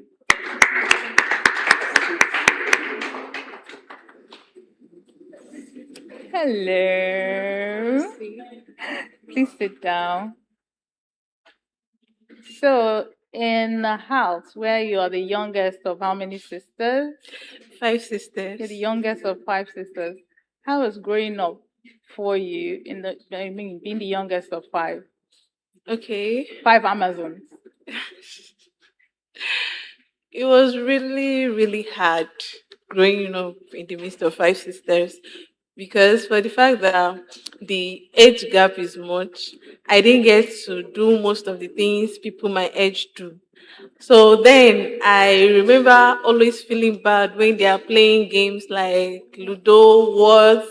They won't involve me because they feel like, oh, you're still a child. You can't do anything. You can't do this. So they'll just be there doing that. And everybody will know me. They will not even care to know if I have something doing or stuff like that. Or when they are all with their phones, I will just have to like sit by the corner and just be looking at them without doing anything. So it was kind of hard for me, and with the errands and stuff, it was really, really hard. So you came for one course and then you left with another course. How did that happen? How did that switch happen? That switch, it was I don't know. Let's say it's just a coincidence, or I don't know how to explain what to call it in particular. But I feel like it's a change that my future wants. Because after I switched, my school stopped dental nursing. Hmm. Yes, when they finished giving us admission, every other person they gave dental nursing, they had to switch them to another department. So I feel like that decision I made saved me from a lot, because those students that they switched to another department, they didn't have the opportunity to choose the course they want. The school just gave them any other course. If you don't want to study it, you can just leave. Hmm. So I feel like that decision I made really, really saved me a lot. Mm-hmm. So tell me the challenges you had, studying prosthetics, which is highly demanding physically. Yes. What were some of the challenges you had? The challenges I had was the fact, as I said, was the fact that it's a male-dominated field. It requires a lot of manual labor, and I didn't prepare for that. Hmm. I didn't actually. I didn't know that was what it entails. So because watching online, you will mostly see the white people doing the job, and it's very easy. They have all the machines, and they make the work look very enticing. You'll be like, "Oh, is this what I'm going into?" But coming to Nigeria, and you see like they don't have any machines at all. Hmm. You have to use your hand to do most of the work. You have to file, you have to do this with your hand. Like there are machines that make this work very, very easy, Mm-hmm. but Mm-hmm. it's not here. They don't have it. The cost is still growing in Nigeria. So this manual labor is a very, very big challenge for me. Hmm. And it's a very, very diverse and I don't know how to put it, but it's very demanding. Yes, because it's very demanding because you have to study all the human anatomy, human physiology. You have to know every single muscles in the body Mm-hmm. for you to be able to like put through in the field. Hmm. Yes, I think that's another challenge. All right. So do you see yourself practicing this course, I after school? I can't really say. I really can't say if I'm going to practice, but I don't know where life is going to lead me to. But personally, for now, with what I'm seeing and what I'm doing, I don't think I'm going to practice the course actually. No, for now. So if you weren't doing this course, what other course would you have been doing if not nursing, dentistry or something? Okay. Physiotherapy. Yes, I love physiotherapy a lot. And that was one of the courses I wanted to study, but my school wasn't offering that. But they're already doing that now, though. When we were in 400 level, I was so sad. Like, why now? Why are you bringing this now? But that was one course I would have loved to study. But finally, Auntie, do you know what's involved in physiotherapy? You are complaining about this one. Physiotherapy, you have to carry human beings, heavy human beings. No, You I have to move them. understand. We work together. Physiotherapy and prosthetics and orthotics, they work hand in hand a lot. So I've actually worked with them. Yes, when I was doing my clinical posting, they normally send me because they already know that I'm not good in the manual labor aspect. So when they are done fabricating, I'm always the one they send to the hospitals where they got the order from to go and deliver it and fit to the patients and also train the patients. So when I get there, I always work the physiotherapist to get training and stuff. So watching them, I be like, oh, I just love this. I love everything about the field, and I wish I did that. That's nice. So finally, are there other places that you could work, with this certificate other than, in the lab and, making prosthetics and things like that? I think maybe when I go for my master's and choose a bit different field from the actual process and orthotics. But aside from that, if it's just with this process and prosthetics, I have to fabricate. Yes. All the best to you, my darling. Thank you. Thank you so much. God bless you.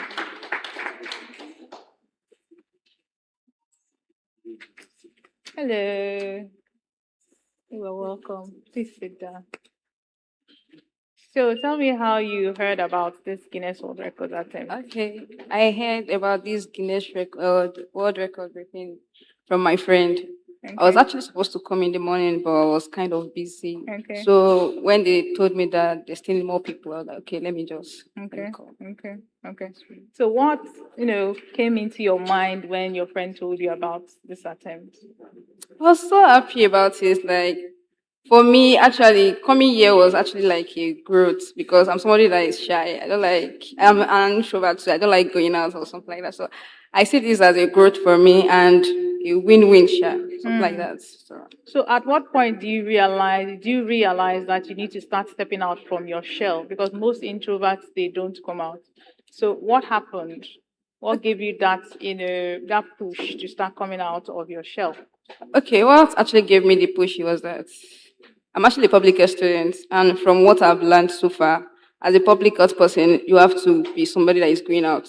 So I think at that point I know that I need to start going out. I need to leave my shell, like come out of my shell, to meet people, talk to people, and because public health is more like more of talking to people, educating people, and stuff like that. So at a point I know that okay, this thing is not helping me anymore. Let me just come out of my shell if I actually want to do well in this profession. Do you have other interests aside of public health? I actually have other interests. Like I actually wanted to go for nursing. So public health happened. Yes, but well, nothing is impossible. You could still do nothing. Yeah, But actually. aside, school, what other interests do you have outside of school? That's actually my question. Okay, my plan was actually interest is photography. I love I love snapping and stuff like that. But after school, my plan was to go into it properly, like go and learn more about it. You want to go into photography full time? Not full time, just like part time something. But I want to know more about it. So what about photography caught your interest?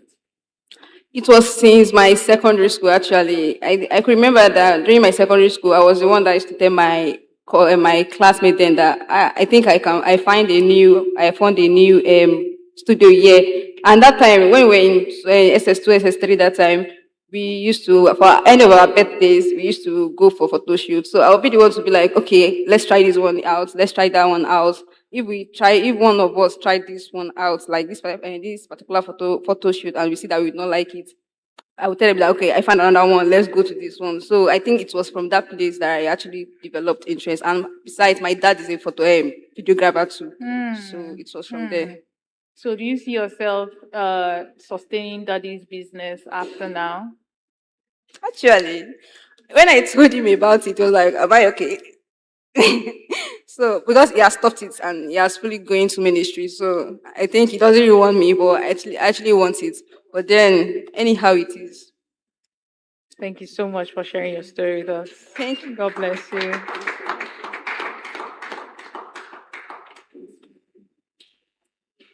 Hi. Hello. Sit down. So if you had the opportunity of traveling outside of Nigeria, would you take it? And what country would you like to travel to?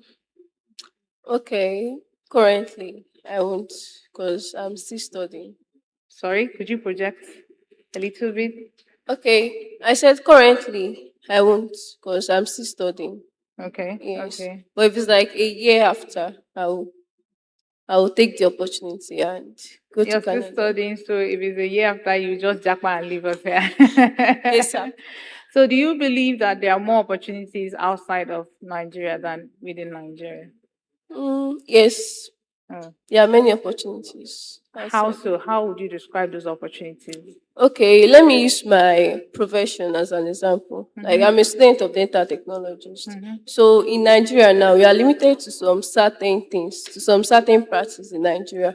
But outside the country, there is no limitations. There are enough machines to fabricate. There are a lot of cases that we've not even seen before. So going outside of the country will actually enlighten my knowledge and I'll see a lot instead of assuming most of the things we see in textbook that we don't even think, I don't even think we have it here in Nigeria. So that's it. So before you graduate, or what area of specialization or specialty would you like to graduate with as a medical laboratory scientist? I'm not a medical laboratory scientist. It's a dental technologist. Oh, pardon me, dental technologist. Technologist, Okay, yes. great. So someone who has um, halitosis, Okay. or scratch that, someone who has uneven dentition. Okay. How would you advise that person, to, go about, Um. his dentition issue?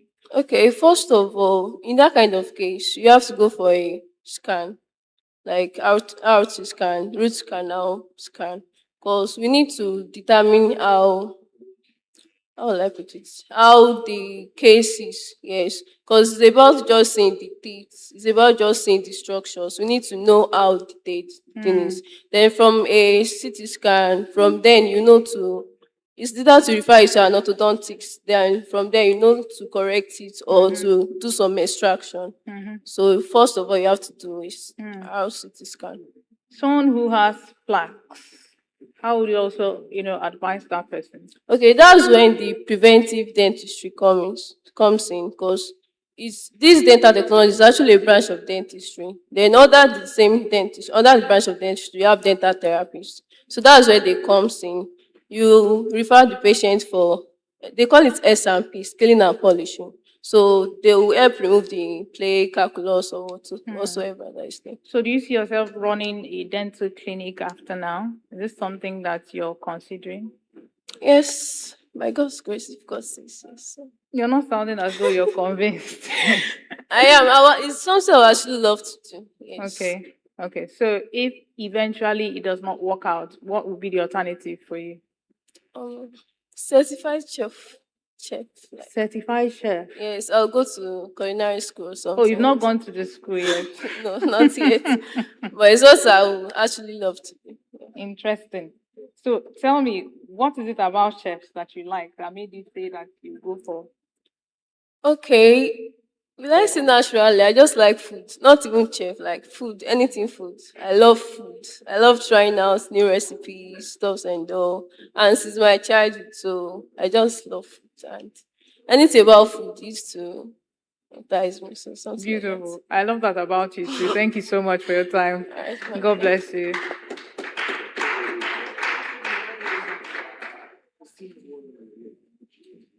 Hi, how are you? Please sit down. So if you were to introduce yourself to someone for the first time, how would you do that? Okay. I would say, um, I would say my name obviously. I'm Abimbola. I'm a student of dental technology, and I'm also passionate about content marketing and writing because because the way the world is advanced and most people are always on social media. I love the fact that people you can go on social media, maybe you are looking for something, a product to use to trust, and you will go there, you will see different people talking about a particular product. Oh, I've used this and it worked perfectly for this and that, and you make reviews and you see that yes, this product is actually good, and you go for it. So Okay, so what inspired you towards that, vocation? okay. Yeah, around okay, I think it's 2024. I was like normal being a student, going to school and everything. But I saw the link up in a group and they said they are interested in training people if you are interested just for a content this thing. I said, I've not had any skill on AI and the world is advanced. At least you should know something digitally. So I joined. And at first I was just joining for let me just go. But the lady, her name was Console. She taught us so well. She taught us how to implement content, how to tell stories about brand, so you can build relationship and trust. What was your first gig and how did you, get that, job? Okay. I'm still in the learning process, but after the class, we did a 1 month internship, and that was where she was giving us tasks to do. based on a brand. A brand is named Copy, so that's where she writes for different brands. She writes for different companies, so that you can, at least if you see what you write about this brand, that hey, this is what this brand does. This is you get, so you were able to understand even before you see a video about it. You're able to understand that this is what I'm going for in the. So she taught me how to do those things. So before you launch out, into the business side of this, do you plan on doing some pro bono work, some free, jobs just to get people to know you and see what you can do? Yes, yes, it is. I will say it is not just advisable to assume that what you are doing is good, though. You know that yes, what you are doing is for the benefit of people, but you should at least have a there's what a girl used to call it jump start. I don't know. So people will see it and have a trial that it is good, and it can be, if they know about it, it will be reliable and trustable, that I've seen someone use it before and it is okay, before you start monetizing and everything. So you will not get a bad review and it will spoil the business or brand. Okay, so how supportive are your parents of this particular, line of yours? When my mom knew that I was in that class, at first she did not understand what, she just thought it's you wasting your time on your phone and pressing your phone every time and everything. But I tried to explain. But she said, truly the world is evolving and everything. She gets to, you will sit her down and say, mommy, this is how it is, this is how it is and everything. So they're understanding. This is not something that is bad or you're trying to go astray or something. It's something educational. So they're not against it or anything. So do you experience clashes between this particular thing you're doing and your studies? No, not at all. If you are going through, if you are going through different things, it's so diverse, like dental technology and content, but there's a way you will try to bridge it together. And even sometimes if you are doing content or trying to market something, you can actually still go into content and marketing dental technology, try to create awareness about the department, about what you are doing and everything. So it does not clash, it just bridge it together and involve many people about it. Interesting. I hope everything works out for you. Thank you Amen. so much for your time. Thank you. God bless you.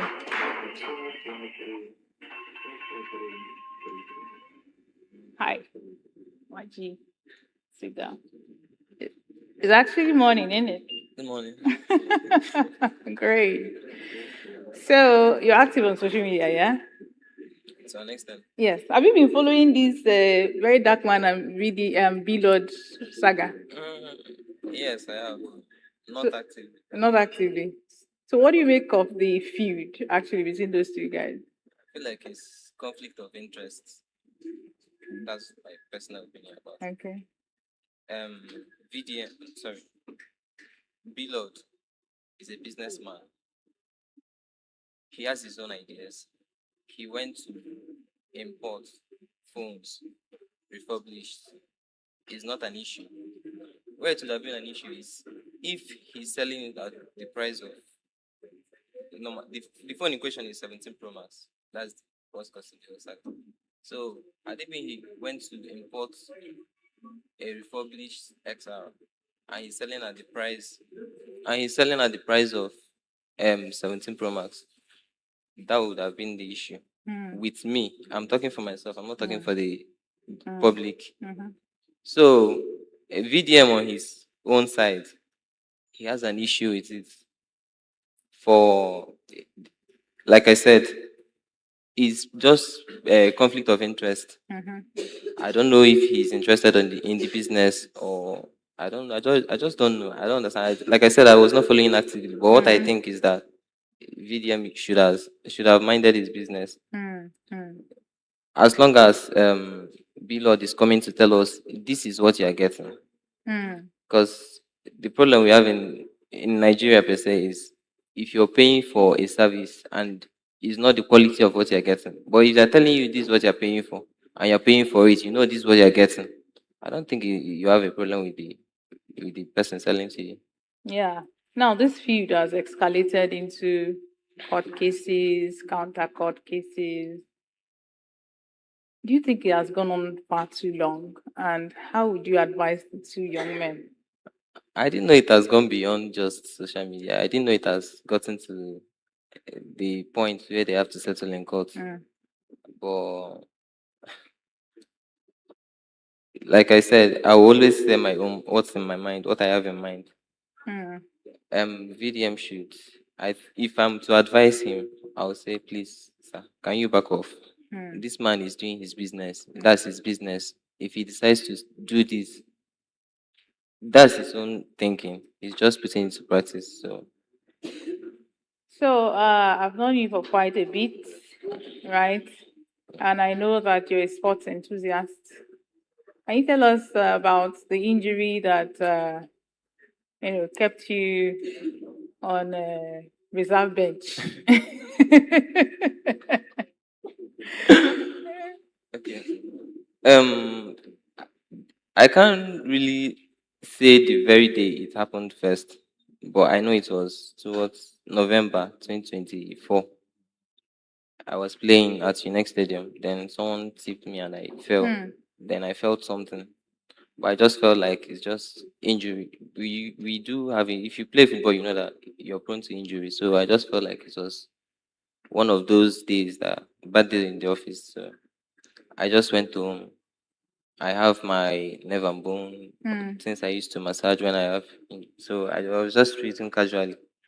Then I felt relieved, but I was still feeling something inside. So I just continued playing, not like playing very often, but till 31st March.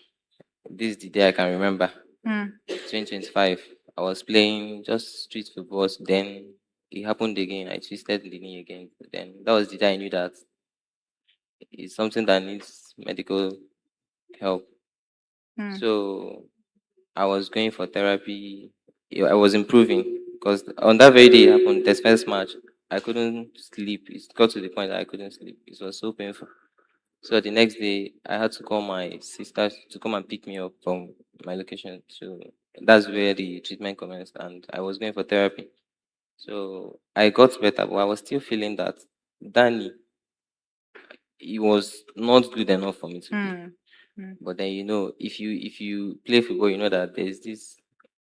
It will always draw you to come and play. Sure. So I then tried again. It happened again. Tried again. It happened again. So I had to like escalate the issue. So I went to see a doctor. Went for X-ray. Went for other things, which I'm still trying to like find solutions to this. So Okay, so what's been your experience so far as a leader, right? Being the leader of interns at the state teaching hospital, what has the experience? How has it changed you? Or what have you learned from that experience? I've learned a lot, not just from being an intern rep.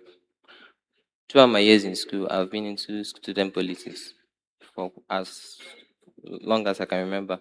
I started in 200 level, 300, progressed to 400 till I was ineligible to contest. Then I had to give up. So it was just me continuing what I already started. And I believe it's not going to stop. I got exposed to a lot of people. I had to handle a lot of people's issues that are not issues I'm used to. So I feel like this is preparing me for, if I say I want to venture into secular politics, it's me getting ready for what is ahead of me. So that's my experience. So this is a very good place to ask if you see yourself going into mainstream politics after now. Into Mainstream politics after now. Do you see yourself going into mainstream politics? I've not decided for now, but my field of study, I don't see myself not I don't see myself practicing. I don't see myself working in a lab. So people have asked me. I have many senior colleagues that have asked me, What do you think you want to? I don't think this working in a lab fits you. Where do you want to? They've suggested, have you thought about going to politics? I said, I have thought about it, but I've not decided. Mm. Mm. Then I'm also of this opinion that no matter where I find myself, I must get myself into business. So using my field of study, combining with politics, and still not leaving my field of study, and going into business, still not leaving my line of study, I think is something I want for myself, Mm. and it's something worth pursuing.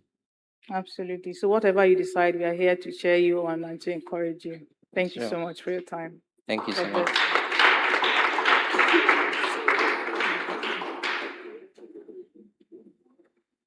Victor, how are you?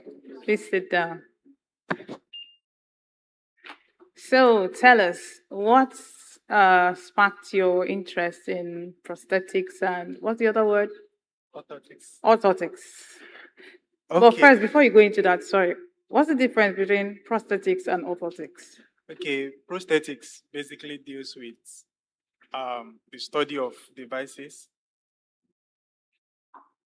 So prosthesis basically deals with the study of the devices used for the replacement of a lost body part, while orthosis deals with the study of medical devices that are externally applied, used to correct musculoskeletal system. For instance, maybe the person has scoliosis, lateral curvature of the spine, and needs a brace to correct the posture. You know, some person may have foot drop. Maybe they gave birth to a child and the child's foot is plantar flexed. So you need an orthosis to correct it to take the proper shape. So for prosthetics and orthotics, what actually sparked my passion for the course? Yeah, I first of all studied biochemistry for 4 years at UNN. So towards my third year, I got involved with an organization, African Amputee Rehabilitation Initiative, and I was operating as a volunteer, going to various local governments to reach out to amputees. So during the course of my outreach, I discovered that many of them lacked access to prosthetic devices. Then along the line also, one of my uncle got amputated and I saw the role that prosthesis played in restoring his mobility. So that really sparked that passion in me and I said, you know what, I have to go into this field and make a meaningful difference. And that was how I began to search for schools that offer the course. And fortunately, I'm in my finals. Congratulations. Thank you. How come many people don't have access? Many people who need, those prosthetics and orthotics, you don't see them, wear it or have access to it. Is it that it's too costly? What's the, how affordable and accessible, are those appendages? Okay. First of all, some persons don't use prosthesis because they are not properly educated about it. Lack of awareness is a contributing factor to not making them embrace the prosthetic technology. They don't really know what it aims to achieve. I could remember speaking with a patient earlier this year, and he was curious. What is this device actually going to do to me? Is it actually going to restore my mobility? And then I began to send him videos of persons that have been rehabilitated and how much it's been of help to them. There are some persons that were working in an organization and when they got amputated, they just lost the work because they couldn't ambulate easily. So because of that, with prosthetic device, some of them can even wear it and you will not know. And devices vary. Some of these local devices may not really be able to mimic the body system properly. So, but there are many advanced devices of which when the person wears, it becomes very, very easy to operate as though he's using his normal leg or normal hand. So, another thing that is limiting people is cost. Yeah, cost because most of these materials are imported and you want to ensure quality of those devices. So you are not going to minimize costs and give someone something that will not be effective, that will not be able to restore the person's independence and mobility. So I think it's also a challenge. Yeah. So how can you effectively inculcate robotics into what you do? Oh, yes, robotics is very, very important because currently there are many researches ongoing to ensure that many of these devices mimic the body as much as possible. Now, there are myoelectric prostheses right now, and myoelectric prostheses operate with robotics, right? Because there is bionic arms. So what they do basically is that there are sensors. Sensors are being placed to pick signals from the muscles, and then it's being translated. So you just think about, for somebody that is amputated. Okay, let's just use the upper limb for instance. The person had something like a transradial amputation. Okay, so and a process is to be fitted. When the person wants to move the arm, the sensor picks the signal, and instantly the palm is flexed. So that way, robotics is inculcated to ensure that that function is restored. So, with your experience, have you ever seen cases of compatibility issues with prosthetics? And just walk us through it. Yes, there may be complications, right? For instance, an amputee after a surgery may develop bone spur, which is a bony out growth at the distal end of the stump. So basically, we don't have to like proceed to fit. So the person will have to go back to the orthopedic surgeon for bone refashioning before a prosthetic device can now be fitted, right? So there are some persons that may develop ulcers in the skin, especially when the socket is not compatible with the stump. So they develop some ulcers, and then it's also being managed, right? It can be managed through pharmacological means, and of course, ensuring that the socket is not so tight that it imposes so much pressure on the stump. So, how far do you see yourself taking this, this vocation, seeing that you're passionate about it and it has some emotional, implications, for you? How far do you see yourself taking it? Oh, yeah, I'm actually seeing a very nice future ahead because this is actually a field that, of course, I'm very passionate about. Leaving my former degree and going into this fully, I strongly see myself establishing rehabilitation centers in Nigeria and making prosthetic devices affordable. I also want to contribute towards making 3D printing available, especially in the southeastern region of Nigeria, because currently it's not available. And 3D printed prostheses are affordable compared to most of all these that are made through conventional methods.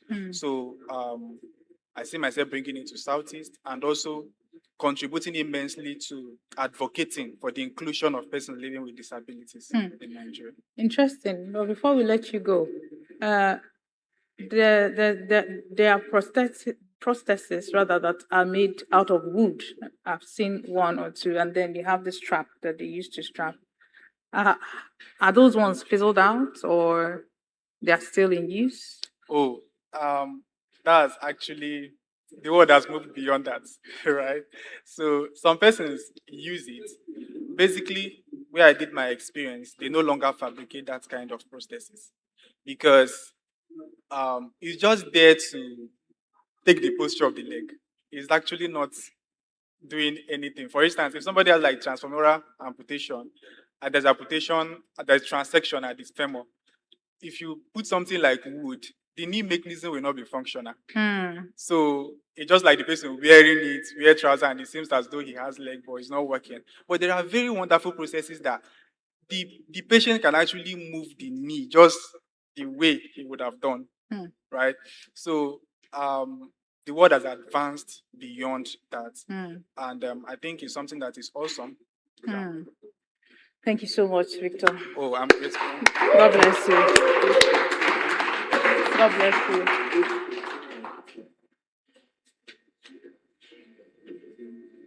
My brother. Thank you. Please sit down. So we have seen the brain behind digital dreams.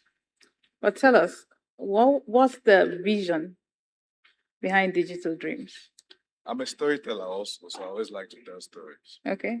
I think the first idea, the first vision was how do you make Southeast to be a hub for technology, right? For technology and not and creative media. These are the two areas we started because in 2007, when we started more or less like an animation studio. But doing that for the first 1 year, we noticed that the business was not ready at that point. So we have to pivot to software. And it is so important at that point because when we pivoted to software, every time you have a conversation with people and you ask them, they ask you, what do you do? And you tell them you are a software developer or you are a programmer, they ask you again, what do you do? And when they ask you the same question twice, that means you're not making sense or you're not saying what they really want to hear. And probably you say, okay, fine, I work with the computers. Then the next thing they will ask you is, are you into Yahoo Yahoo? So you can see how it is difficult that time. So when you go over there to discuss with your friends, to even maybe find a young girl to even discuss with, and you say, what do? You don't even have a good answer, right? And then the thing that is in vogue is that if you have talent, you have skill, you need to move to Lagos. So as a talented young man then, I could code at that. I started coding at 14, right? And I started doing animation at 18. So everybody will tell you, what are you doing in ENUGU? Move to Lagos. That's just the story at that point. So when we started Digital Dreams in 2007, we decided to make sure that, one, we could actually coach talents here and make them productive. So not only coaching talent, but also being part and playing a role in the industry, in creating the industry, the technology industry, and the creative media. And right now, we have done well in the technology, and we are also pushing the creative media space also. Brilliant, brilliant. I'm going to ask you a personal question. Most of us always have that point where we question our choices, our decisions, especially when it has to do with where we want to settle down or settle for business. What was it for you that kept you in Enugu? I love this town, I would say. I say that's the best town to be a creative person. One, it doesn't take me 5 minutes to go to the next spot, right? Every conversation I have with people at every point in time, you hear intelligent conversation. You don't get this every time in the university, right? And your ability to meet intelligent people who are also winning and responsible at every point in time. If you enter a bus, for instance, and have a conversation in a bus in ENUGU, it is quite different from a conversation in a bus in Lagos. And you hear the amount of intelligent conversation of responsible people. And this is the lure. This is one of the reasons I love ENUGU. So before I settled down here, I've been to Lagos, I've been to Abuja, I've been to Yo, right? I've been to Calabar.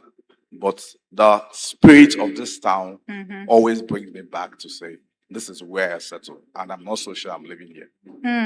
I feel you. I feel you 100%. But why does it seem as though Enugu is always trying to catch up, with the rest of the world? Why does that, story persist for Enugu? I think it's the civil war, if you twist it down. Right? People who are defeated in a war always feel like they are not enough. That defeat is something that is etched in their culture. That if you trace it back, you will not understand how deep this thing flows, right? And I will always say, this is the town I've met some of the best professionals, right? People who you can beat your chest and say, if you bring this person and match him up with anybody anywhere in the world, this person can stand his or her ground. And I'll tell you, it is something that our fathers knocked into our head due to the war, right? A culture of a people who were defeated through the war, they will always try to make you feel, because when you're defeated, you feel less. You feel you're not up to the level of others. And you could see that it has always powered the narrative of the Southeast. It's not only Enugu. Everywhere you go down the Southeast, it has always powered the narrative. And it has actually shaped people's identity, how they talk, how they feel, how they even believe in themselves, because that confidence in yourself is quite important. And if you have that confidence in yourself, you can always excel. One thing I tell my children is, you could actually lose anything, but never lose your self confidence. Never lose your self-confidence. How would you advise, Southeast frees itself from this, emancipates itself from this, mentality? I think that culture is changing. The culture of brilliant, vibrant young men I'm seeing now are people who are not apologetic. They don't ask questions. They are not seeking for permissions. They are taking the stage in the world stage without asking. And you could see even what is happening right now in the state. You could see that nobody is taking permission. The Southeast, this generation is actually coming to the table and demanding their equal share, right? And I don't need to prescribe any new antidote or any new solution. That solution is appearing by itself. The only thing we need to do is to collaborate more. And that is what I tell everyone. Collaborate, collaborate, collaborate. There is room for competition, but I will always say I better be part of a much bigger project than only me just owning the whole space. It doesn't help because 20% of 100%, right, is bigger than 100% of 1% of nothing. So it is quite important that we collaborate. And that collaboration is pushing. I see it every day. And you see it in everything that's happening within the Southeast. Southeast is rising. I feel it, and I feel it in my bones. I feel it in my bones too. Then finally, I want you to take us through the whole gamut of what Digital Dream does, because I know you guys are also into training of some sort. So aside app development and software development, what other things if not now, currently on ground, what other aspects do you see Digital Dreams, diversifying into? Okay. Everybody know me as a guy who always like to write code, and I really love to write codes, right? Because I started writing code since the age of 12, right? And we have done softwares. We created different softwares, like the land information system of 3 states. It's being run by us. And we have done Lean School and so many other software. But one of the things which I am quite passionate about is storytelling.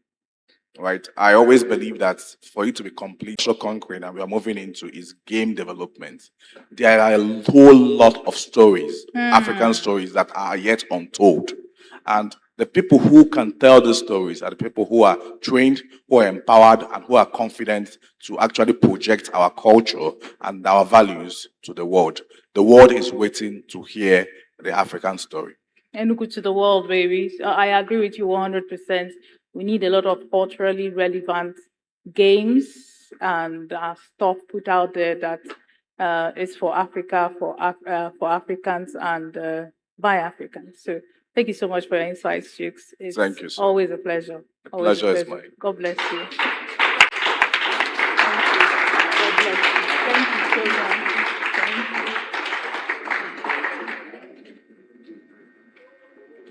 you. Saruland, please sit down. So, how has it been for you, in the development space with volunteering? How did you start with volunteering? Because I know you're one person that's been consistent, when we go out for our prison, medical outreach and, other outreaches. So, how did it start for you? I mean, volunteering. Okay. How it started, I studied a course that has to do with community awareness, community outreaches. So the first outreach I went in my 300 level. So I so much love what I saw. So I now started having interest in outreaches, especially when it has to do with communities or a specific group of persons. So that's where I started, my desire to volunteer for anything that has to do with outreach, going out, reaching out to people or reaching out to communities, anyway. So that is where I started having that interest or nudge to go for outreach. So when I see people that are going for outreaches that need volunteers or that need help, I just, give in. I feel like, this is something when I'm doing it, I feel comfortable. I feel like, I'm giving out something. And so I feel satisfied each time I go for outreaches and come back. There's this, satisfaction that is in me. So that's how it started, honestly. All right.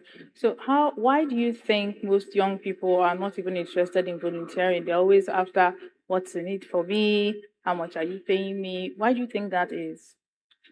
Especially with this generation.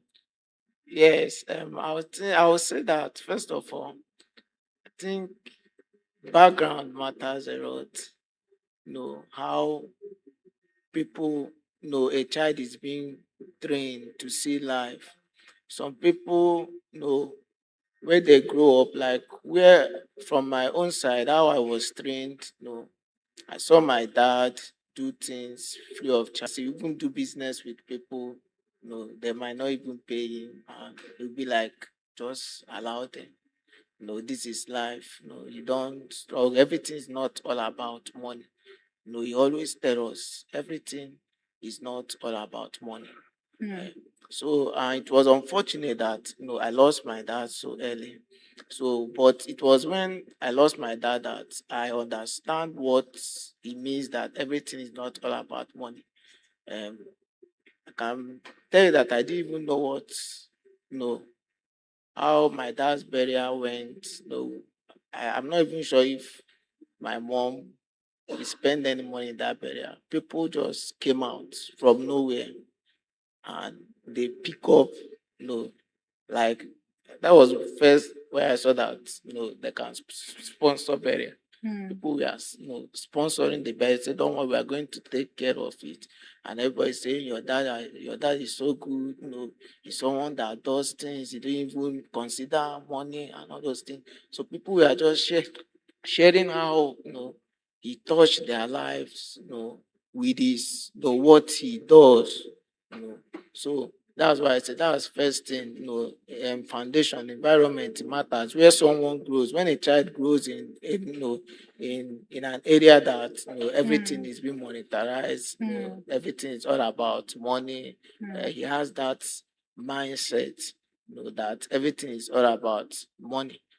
And also as I grew up, I also understood that life, everything is not all about money, though we need money, but there are some things you will do. People might not appreciate you physically, but within their hearts, they are happy, they are satisfied, and even nature is happy that you did such kind of a thing.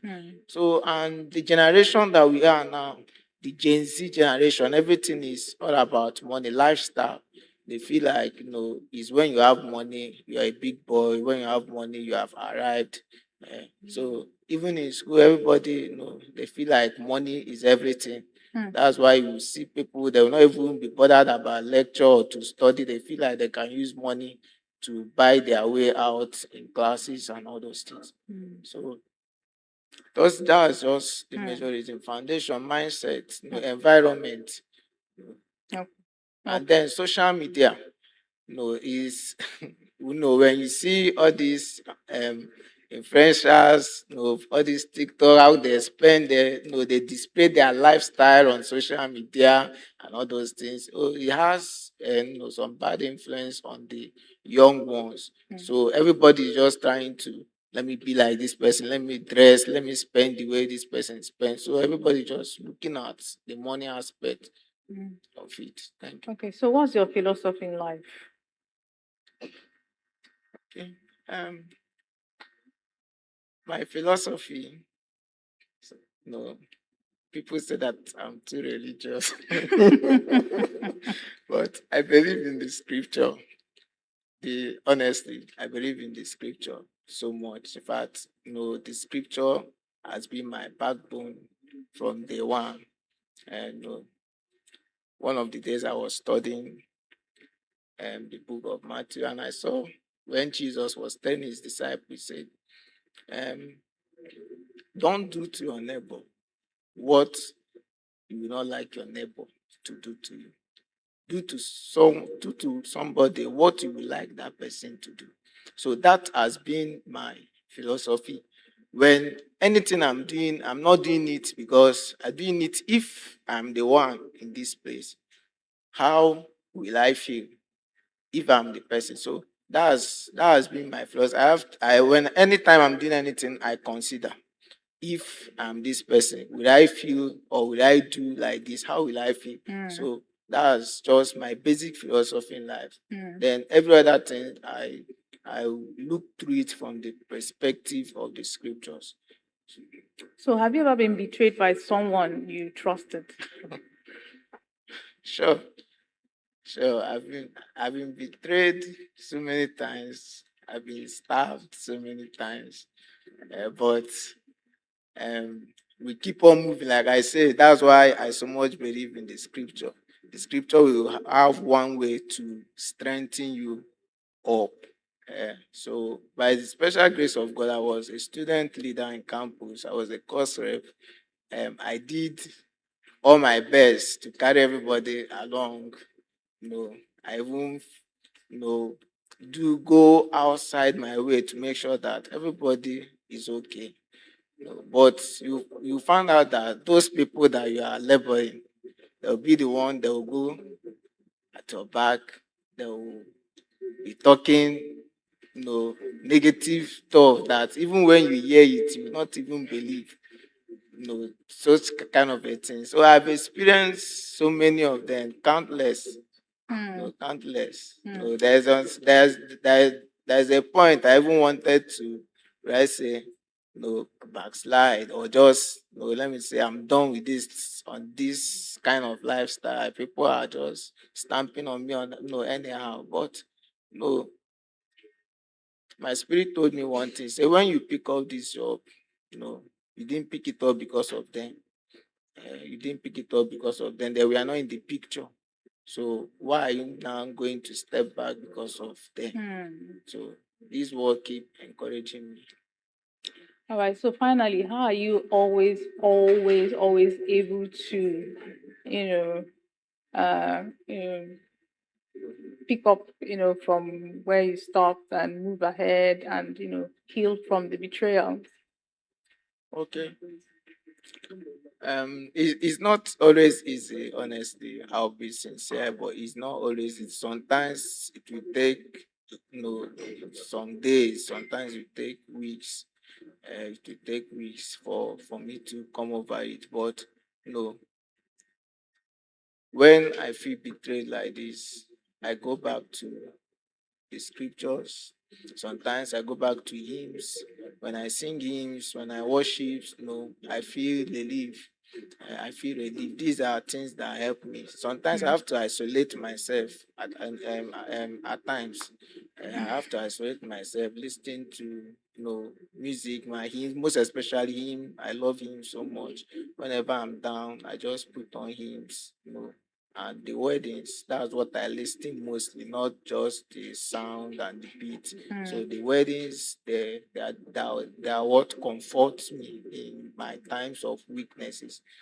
So this is what I fall back whenever I feel betrayed. So All right. place of prayer. Thank you so much, Roland, for your time. Thank you so much. I appreciate you.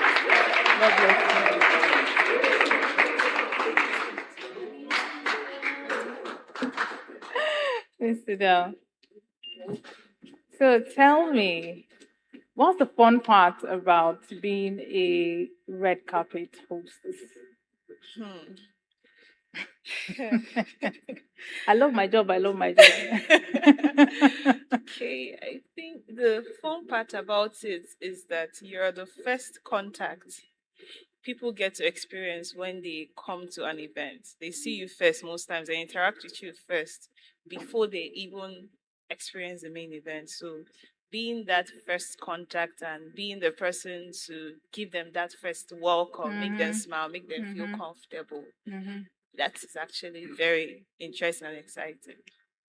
What's your most embarrassing experience doing this job? Most embarrassing. As a red carpet host Yes. or presenting in general. Okay, as a red carpet host, usually people think it's all fun and all good, just wear makeup, look good, and just be walking elegantly. But most times you approach people for them to come to the red carpet and they decline. They don't even look at your face. Like they don't send you and your fine face. So I can't really point any particular experience, but that has been the most challenging part, getting people to just come for a minute and have a conversation with you on the red carpet. Yes. So between presenting and red carpet, which one are you more comfortable with? And why? I'm more comfortable. I'm comfortable in all of them, but I would say presenting, TV presenting, broadcast journalism is actually where I found my passion, where I found my interest, where I want to pitch my tent. But red carpet, I also love it, but I enjoy being on TV more than being on the red carpet. So who is your role model when it comes to broadcasting? My role model is actually an Indian woman. Yes. Auntie with all the accent. An Indian TV presenter and journalist, Palki Sharma. She's the chief correspondent for First Post. So she's my role model. When I started off as a presenter, she was the first presenter I was introduced to. I was told to watch her videos, watch her present, watch how she tells stories instead of report news like we randomly see all the time. She tells stories. She don't just report the news. So I was introduced to her, and weirdly, I started seeing myself in her. I started seeing that okay, I kind of love her, and I just I just see myself. You know, there are people you see. There are people you just watch on TV and you're like, I want to be like this person. I can see myself in this person. When I watch her, when I listen to her, I know that this is a place I want to be. This is the kind of person I want to look up to in journalism. So she is my number one. So what are some of the downsides of being in public view, being a journalist, being out there and people are seeing you? What are some of the downsides? The major downside is the fact that people think that you are always happy and everything is going so well for you, but they don't know that most times you're not happy, you're sad, you're just putting up a show. You're just acting. I remember one time I had an interview with a presenter that has transitioned into acting. He told me that presenting is acting. Yeah. Presenting is acting, but people don't see that part. They just see it as, oh, because you're reading through a teleprompter, it's all that. But so for me, that's whole the emotional part of it, trying to balance that emotion of putting your emotions aside and getting the work done. That is one of the most difficult part. That is it. There are more. There are more challenging part of being a presenter. There are more, but I think was at the top of my head.